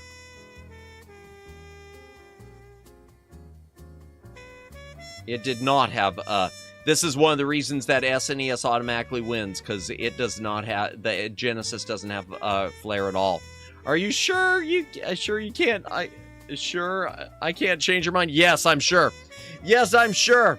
Yes, I'm sure. Bring out all the weapons of torture. Nothing will change my mind. Ric Flair. Andrew Williams, welcome. Oh, Izakai Truck. I was trying to remember that. Welcome in, welcome in. Not what I expected when I clicked on the stream. So no, you're good. You're good. Welcome in, Izakai Truck. Welcome in. Pretty sure the greatest of all time is Abraham Lincoln. Was the greatest of all time, but all right. I don't think he wrestled. And if he did, he never wrestled Ric Flair. I don't think he ever wrestled Ric Flair. Maybe he did. No, he didn't. All right, screenshots. Just a little comparison of the look. Royal Rumble mode. It's Royal Rumble. don't think there's a lot of difference. Here's the Genesis. Okay, Genesis is lacking some color. That's too bad. He did over 300 matches and only one loss. Gotcha. I'll take your word for that. And there's the Super NES. Okay, so the SNES has a bit more color, especially with the background. Yeah, and with the flesh tones in the hair. Yeah, SNES looks better. And the SNES has Ric Flair, so it automatically wins. Handcam. Cut. And last one is more of the same. All of these use the exact same engine. This, it's hard to read. This is WWF Raw. It's more pro wrestling. The rosters are again different between Genesis and Super Nintendo. There's also a version of this on 32X. If only I had that on 32X, because I do have a soft spot for 32X, but they're just so hard to get the games for now. There was a time when I was a little Manimus, game stores couldn't even sell them practically. 32X games were next to nothing, except for the really rare Spider-Man game. Now, they are just so difficult to get your hands on. But the engine is identical. So the Genesis and the Super Nintendo, other than roster differences, they're going to be the same and at rosters and colors.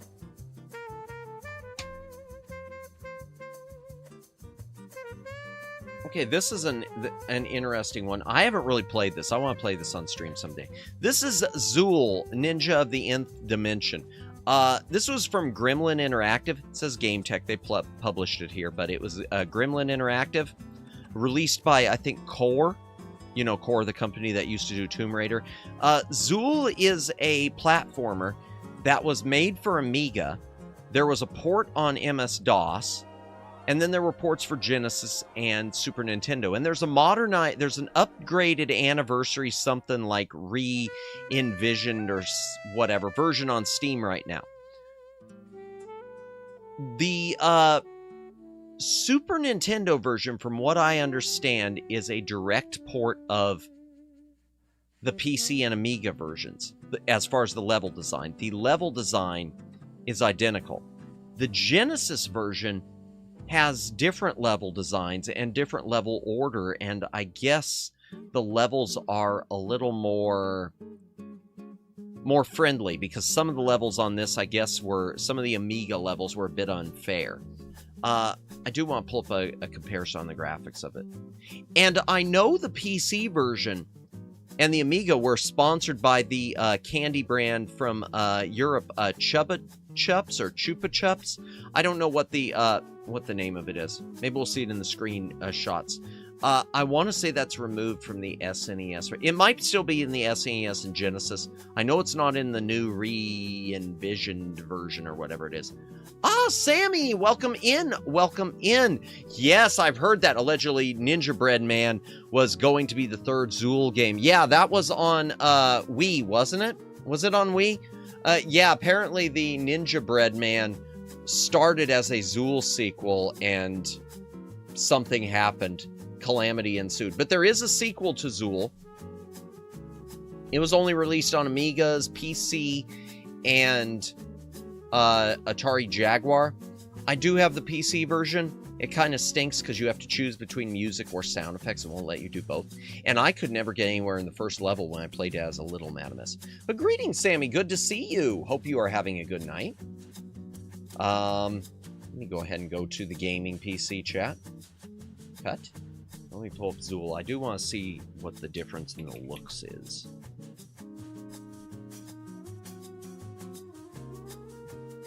Screenshots. Okay, we'll do the, let's do DOS. Oh, it's on the Evercade, too. I wonder which version it is. Genesis, it was on the Master System, too. Sadly, no NES. Okay, AGA. Okay. Yeah, Chupa Chups. Or Chupa Chups. This is the way it looked on PC. Looks okay. Then you got the Genesis version. Okay, it's still sponsored by them. The Genesis has much more background going on than the PC. This PC version is pretty basic.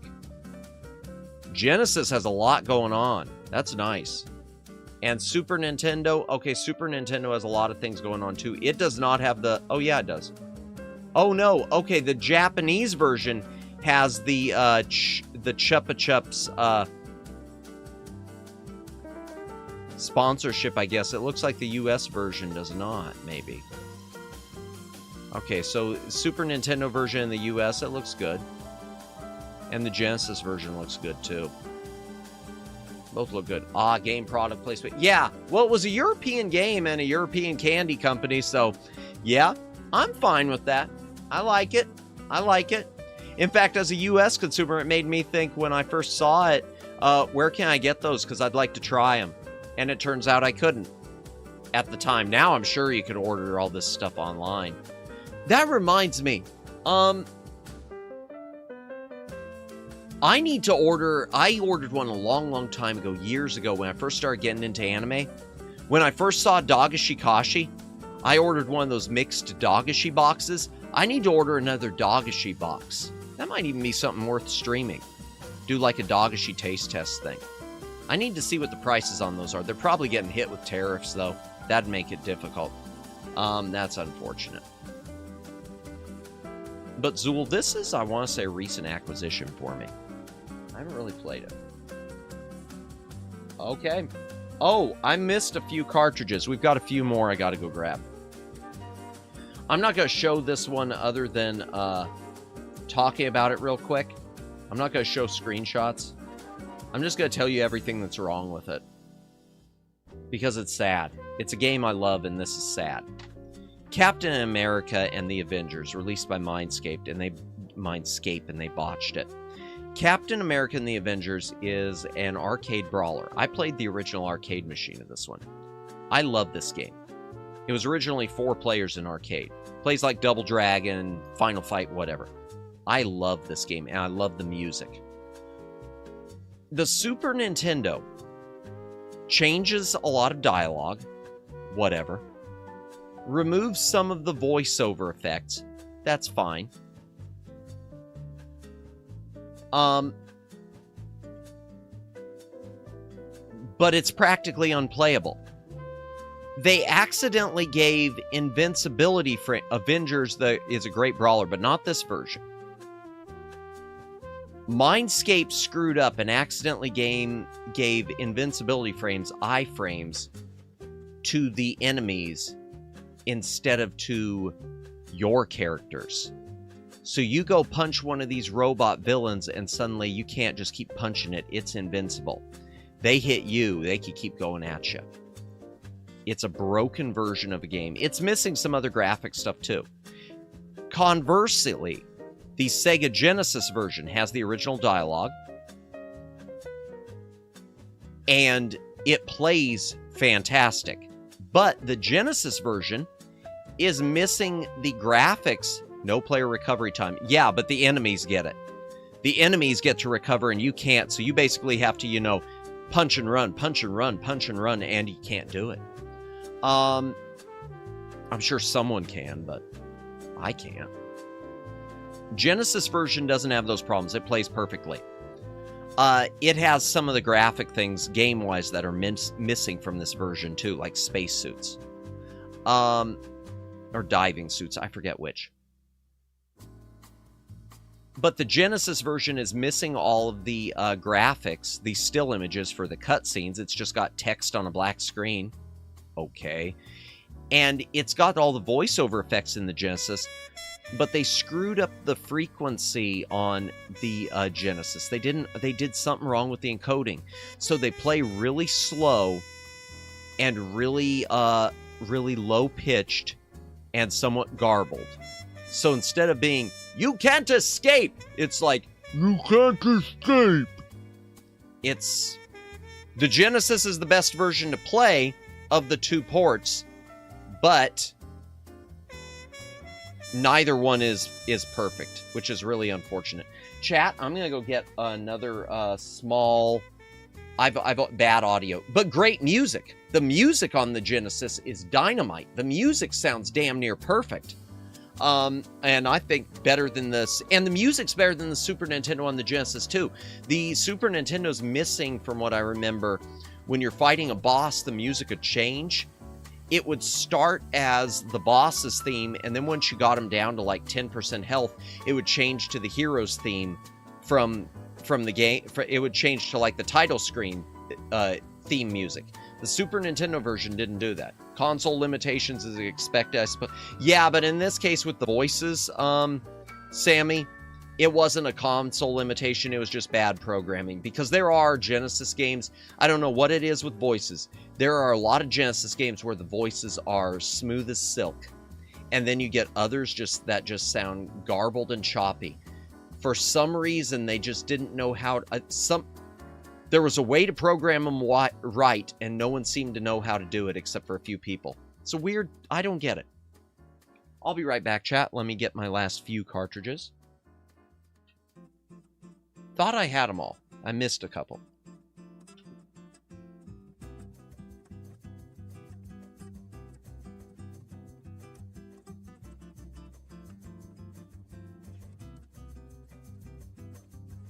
Okay, and by a couple, apparently I meant 7.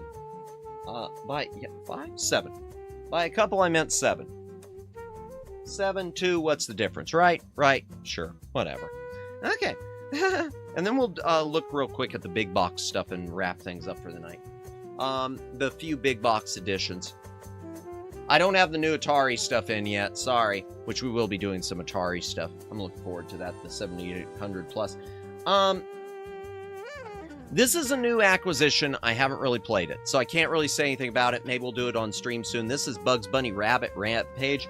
It's a 12 meg cartridge. That was considered huge for Super Nintendo. I do know that this one looks really good. Let me pull it up. Let me go to the thing and we'll pull it up. Rabbit Rampage. Not to be confused with Rampage. This is a really, yeah, this is a good-looking game. The animator draws stuff in. That's a nice touch. Yeah, that looks really good. This has really good art style. Yeah, that looks dead on. For an SNES game, leaving aside the dithering effects, and those are dithering effects, so this is one which would probably be better to play on composite video instead of the RGB. Yeah, that's got a really nice look. Of course, all they're showing are these same snow levels. They're not showing any of the other ones. I know there are other levels that are not snow. It's Wabbit season. Yeah, that looks really nice. All right, Handcam. Oh. Okay, let me just set it. Will it fit? Yeah, all right. We'll have the edge over there. Fine. Because I miscounted. Okay, this one I haven't played either, but I know it's unfortunate because I've watched people streaming it. Okay, the Scooby-Doo Mystery on SNES from Sunsoft and Acclaim. There's a game on Genesis also called the Scooby-Doo Mystery. The Super Nintendo one is a puzzle platformer that is kind of difficult. The Sega Genesis one is a point-and-click adventure in classic Sierra or LucasArts style. Sega Genesis drew the better straw on this one. Sega Genesis got lucky. For whatever reason, Acclaim, I guess, didn't think Super Nintendo gamers would appreciate a point-and-click game. That's too bad, because I would have loved to have seen the point-and-click game on Super Nintendo. Yeah, in fact, you know what? Hell with it. Let's pull up some screenshots just to really make the point. Let's hammer it home. Story is identical from what I understand. Gonna go to have dinner now. Take care, everyone. Hey, thank you, Lauren, and thank you so much again for the raid. Enjoy your dinner. Really appreciate it.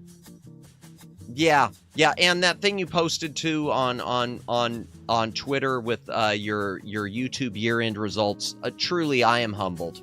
Truly, I am humbled whenever anyone has something like that, where I'm just a little guy, so it's hard for me to fathom being in anyone's top even 50. So thank you for that. Yeah, have a great meal. Have a good dinner.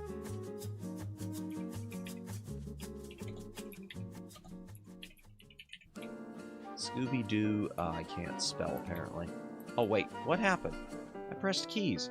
Scooby-Doo Mystery. Yeah, it doesn't even list them as the same game. Okay, there's the Super Nintendo. What? 6.9 and 6.7? No! These should be much more apart than that. These should be much more apart than that.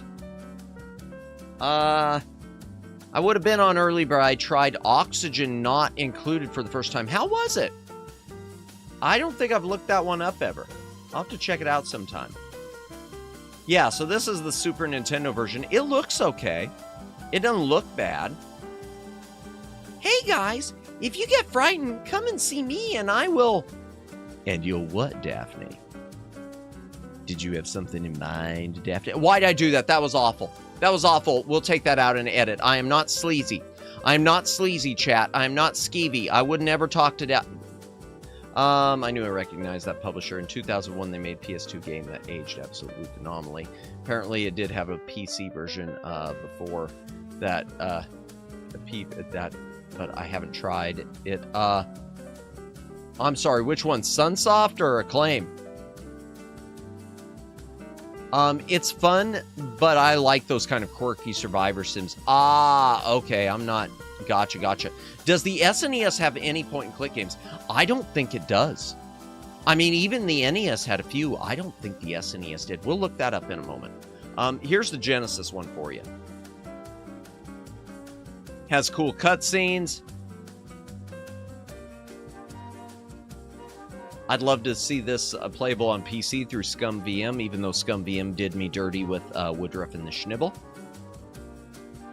Please tell me involves Daphne putting on a sheet and saying boo in a dominant voice. That is... The only thing that sucks about the Genesis one, it's password-based. So you better pray to God you get that password written down right. Looks like Willie Beamish. Yeah, similar look. And it's got sort of a LucasArtsy look, too, like Day of the Tentacle. Jeez. I don't even know what that would be like, Daylin. Putting on a sheet and saying boo. Oh my gosh. Yeah, but this is, it's got a good LucasArts look. Yeah, Genesis did better than Super Nintendo. Super Nintendo just, they got average. Let's look it up real quick. Point and click. They might have only in Japan, too. Who knows? Games on Super Nintendo. Yeah, because the SNES got quite a few. Point and clicks. Super Nintendo. Okay. Acclaim predicted, twice in the first mission of Fur Fighters, Vigo's Revenge, Absolute Cinema. I thought it was a bad joke before I found out it was replaced months before. Must have been PR hell. Yeah, I can imagine. They call her Daphne. I call her Ma. Oh my gosh. Yo. Let's see. There are none. Someone says Clock Tower, but that's for the Japanese. Yeah, and yet the mouse, SNES had a mouse. SNES had a mouse. That's one bad thing. The Genesis version of Scooby-Doo does not support the Mega Mouse. That would have been perfect. Very few games on 3rd and 4th gen consoles outside RPGs had a save battery function. Most games of the era minimum had a password. Oh no, I know that. But for a point and click, because I want to say, I could be wrong, I want to say the point and click, I want to say Maniac Mansion on NES was battery. I want to say all the point and clicks on NES were battery. Because I know Maniac Mansion was. Shadowgate was. So if Shadowgate was, so was Deja Vu and Uninvited. I just don't know about King's Quest V. I had the Genesis mouse. Nice. I never did, but I'd buy it for that game. In fact, I'm going to check that King's Quest V. Let me see if it was password.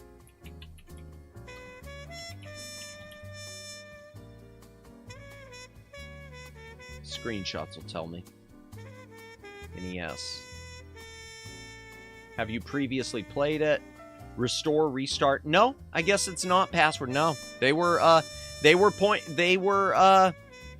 battery backup on NES. So that strikes me as odd that a Genesis one wouldn't be. But you're right, for that era it was much more common. It was much more common. I don't debate that. I'm not debating that point, so please don't misunderstand me. Forgot about it, but I actually had one. Nice. Really neat. Yeah. I think you could get third-party mouse for the Sega Genesis too, but I don't have anything to use it on. Shadowgate's a rough game. I should play the remake. Yeah, I've got the remake. I've never touched it. I've never really touched the original either. Why? Not quite sure what we're talking about. I am of the opinion that they also predicted that on the last level of that game, but that one's a little less certain. Gotcha, okay. No idea. Yeah, I don't know why they didn't do any point and clicks on SNES. I don't understand. Human entertainment? Okay, I don't know human entertainment. Let me look that up. That might be Japanese. That is really, really odd. No, that's something else. That's a different company, unless it's humongous. I don't know. UK. Technically Shadowrun, since that's how you interact, the only difference is you move the character. Okay, so Shadowrun is kind of... Wonder Project... No, that's a... Yeah. No. So Shadowrun would be the closest thing. Not gonna lie, I rewatch AVG and Atari 5200, and I actually know why the console sell. The controllers are fragile. Yep. Yep. Fragile as your bully's ego. They are. They're insanely fragile. And there isn't a good third-party option for them. Even now, the options they have still require you to have the original, and just like as a pass-through. That was one of Atari's big mistakes. I don't know if Classic Game Room ever covered the 5200. But that said, I think the 5200, that was famously an issue. Yeah. Not sure if OG Clock Tower on Super Famicom counts. Yeah, that's the only one they're mentioning. I've never played it, so I don't know. I know there were more point and clicks on Sega CD too. Sega CD got Willy Beamish and Monkey Island. I don't think it got King's Quest. I didn't have anything to use it on either. That's why I forgot I had one. Dad's work friend was selling some video game items, consoles, peripheral games, because his son was going off to college. 5200, really innovation with the controllers though. Yeah, that, and there was a trackball controller on it too. There is a trackball controller for things like Centipede. That's awesome. And visually, like I said, it's the same graphics as the Atari XEGS. Well, the XEGS had a little more horsepower, but the port, it would play a lot of just 5200 straight ports, not even ports. They were just the 5200 on there. That's weird because those... Oh, my chat just crapped out on me a bit. Hold on. I don't know what happened. That's weird. My chat just did something weird. It's part of the YouTube bug. Part of the YouTube bug. That's weird because those things are probably just simple parallel connectors. NES had weirder controllers. I'm gonna look at... they were analog. They were analog based. The joysticks were analog. That's all I know. I don't know what it is, but there's something about those controllers that they can't... I don't know what it is. Yeah, there's something with the connectors. I don't know what it is. I bought the box of leftovers after everything else had been sold. Gotcha. And you got the Mega Mouse. I forgot what I was going to look up. There was something I was just about to look up. Oh, the Atari, I'll just show an 8-bit look, a look of, okay. What's a good one? Donkey Kong Jr. Donkey Kong Jr. We'll look at the, okay. Oh, no, there wasn't a 5200. All right, Miss Pac-Man. Just a moment, chat, and then we'll go back to everything else. Okay. Screenshots. 5200 versus, where's Atari 8-bit? There's Atari 8-bit. That's the XEGS. So yeah, Miss Pac-Man on Atari 5200, and that looks nice. And Atari 8-bit, it was the same edition. Some differences in the color output. That's about it. I really like this version of Atari of Miss Pac-Man also. How did the 7800 version look? I got a 7800 on the way. Maybe I should pick it up. How does it look? 7800 looks okay. Probably sounds awful, though. Oh, let me back this up. Gave me plenty of much-needed spare hardware, RF switches, AC adapters and whatnot. Yeah, adapters are good. Wait, can you check out the Kamen Rider PS2 game that having the Resident Evil mechanic? Yeah, I'll pull it up in just a second. Still looking it up. Got late. Oh, boy. And I just noticed that a job got back with me. Gotcha. Well, good luck. I'm so sorry that you got laid off, Izakai Truck. I'm really, really, really sorry to hear that. But good luck with that job application, and good luck with any future ones, too. I know you'll find something. So, yeah, good luck with that. It always sounds mean when I say good luck with that, but I mean it, you know. Kamen Rider.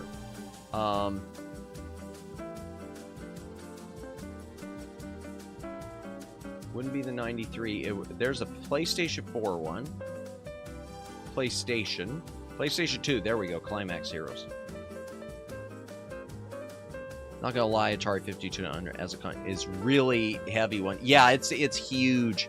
Working for a university in this day of age, gotcha. Okay, sorry. Well, regardless, I'm very sorry to hear that. All right, let's take a look at it. There are no screenshots. I can't show you anything. That's all they show. And the one on PlayStation, that's all they show. There must be that's weird. Kamen Rider Segi no Kate. All right, it might not come up with that on Moby Games. Let me just see. Let me try. Yeah, well, it doesn't have screenshots regardless. Oh, it was that one? Okay. Yeah, regardless, nothing I can pull up, unfortunately. Moby Games is weird like that. I want to finish this up. There's someone we need to raid into tonight. Let me see. What's next? Oh, welcome in, Aiden. Welcome in. Hope you are too bad. Yeah, I would have liked to have seen that.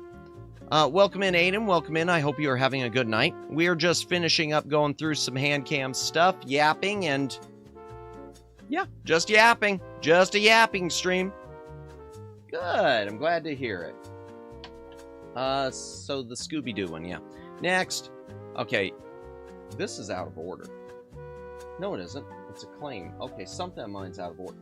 These should have been earlier. Some of my stuff must be really out of order. I'll have to take care of that later. Mortal Kombat. I don't need to show any screenshot. Okay, yeah, they were just analog. They used a bizarre potentiometer value that's hard to get. Ah, gotcha. And you, doing okay. The broken YouTube thing still has me down, but other than that, doing well. All aboard the Madamus Padamus Express. Yeah, I'm trying. Yeah, unfortunately, for those of you just joining us, if you've been following with the YouTube thing, YouTube got back with me, basically said, oh, we can't figure it out, so it must just be you, but it's not just me, because I've had other people approach me and say they're having the same problem. Mortal Kombat, I'm not going to show the screenshots of this one. You know what Mortal Kombat is. The only difference is no blood, more generic fatalities. Some cases, though, I think some of them people thought were better. And instead of, in place of the blood, you get sweat flying. Lots and lots of sweat flying. Mortal Kombat 2, Electric Boogaloo. It's not Electric Boogaloo. Mortal Kombat 2. It's Mortal Kombat 2. And supposedly, reportedly, better than the Genesis version, which hurts me because I love Genesis. But it just is. This one feels really light. And Kano pickpocket YouTube. Is that what he did in the in the Super Nintendo when he pickpocketed? Ay, ay, ay. I've never actually seen the fatalities for it. Wow. Pit stage. Yeah, pit stage. Just do the uppercut. Back in high school, my girlfriend wasn't allowed to watch much TV due to parental locks, so she just played Mortal Kombat on the Genesis. Really? Wowie, wow, wow. Huh, okay. Let me look that up in a minute. Let me see if there's a picture of it. Ultimate Mortal Kombat 3 on Super Nintendo. This version pales in comparison to the Genesis version. It's missing stages. There are little visual touches that are missing. There was more love poured into the Genesis version. Let me go to the thingy. There we go. Mortal Kombat.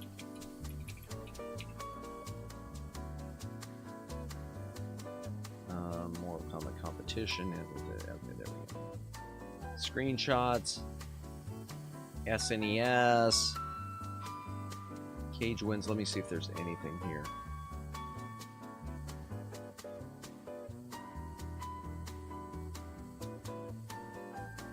Well, he does something. Yeah, I guess he's pickpocketing, but it looks like it's a heart thing. I don't know. Just an odd look. Let me remind some of Matt's pain.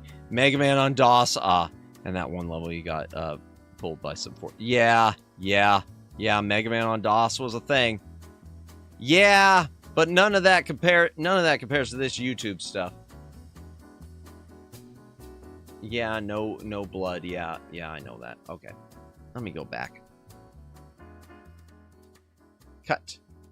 Irony is I was the tech person in the house. We didn't really use parental locks for long because they got in my parents' way more than they ever did in the way of my sister. Yeah, no, I hear that type of story a lot. So yeah, no doubt. Wait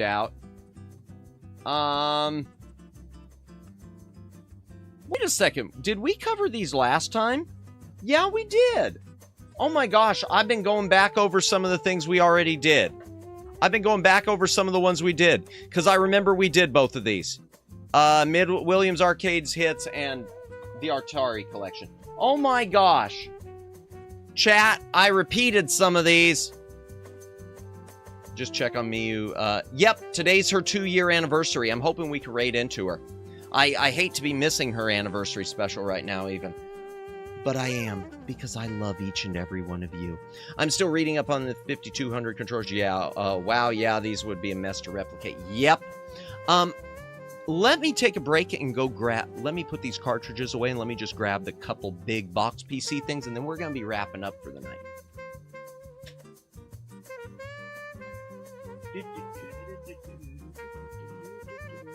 Yeah, I can't believe I had some of these cartridges out of order. I don't know what happened.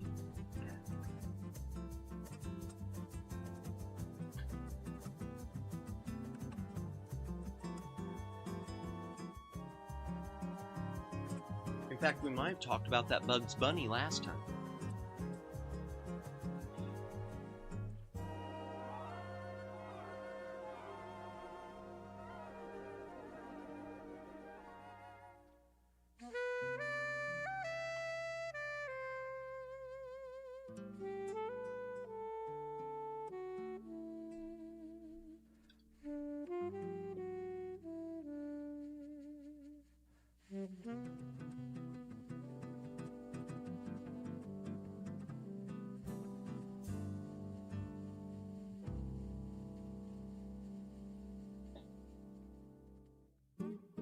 Okay, first things first, chat. I missed a few Super Nintendo cartridges, and they are ones that are going to hurt me a lot.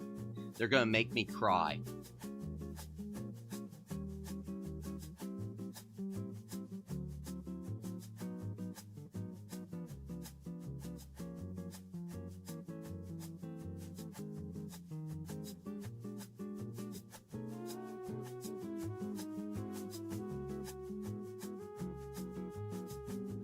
Okay, one of these I don't know if we can even fit on the screen with these big boxes.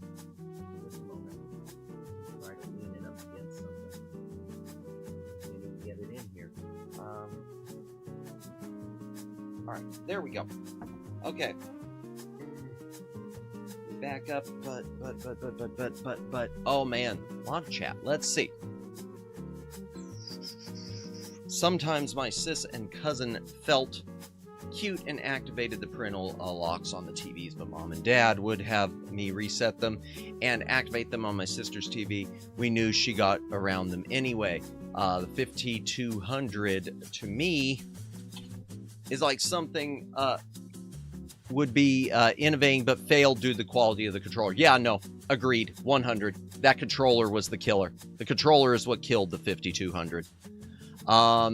But it was more about making a statement. Gotcha, I get that.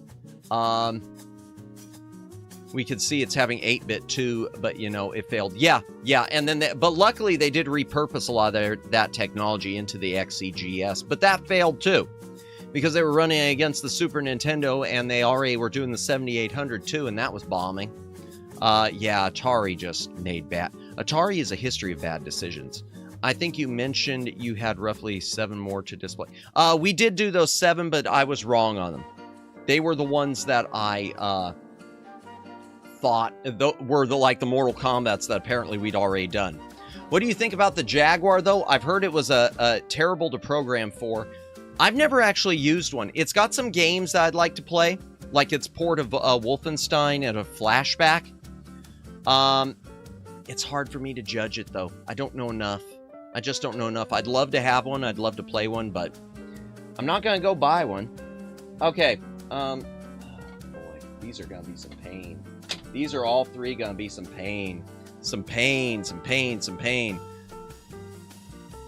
Just in case Shaq Fu is not enough for you, here's Michael Jordan's Chaos in the Windy City. I'm going to pull up a screenshot of this because it has to be. Michael Jordan. There it was. There's a Genesis version too. I don't have that. What? No Space Jam? There isn't one on SNES. There is on Super Nintendo. I mean, not on Super Nintendo. There is one on PC. It's hard to get to. It's expensive. I've actually looked at it. Even I've never seen Space Jam. Never watched it. Allegedly, the OG Rayman was built for the Jaguar. Really?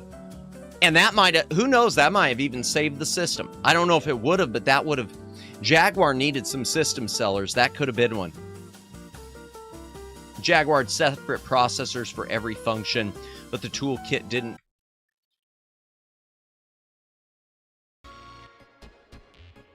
Okay, checking the mic, mic check. Huh, I still don't have a good feed. Oh, okay, there we are. Bingo.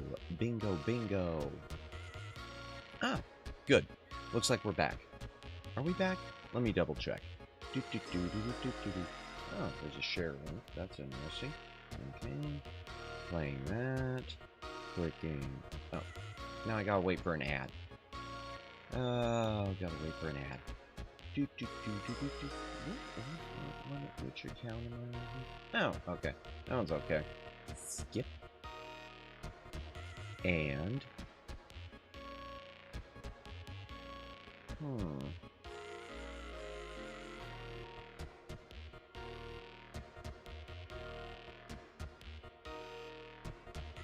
oh wait, that's an old one.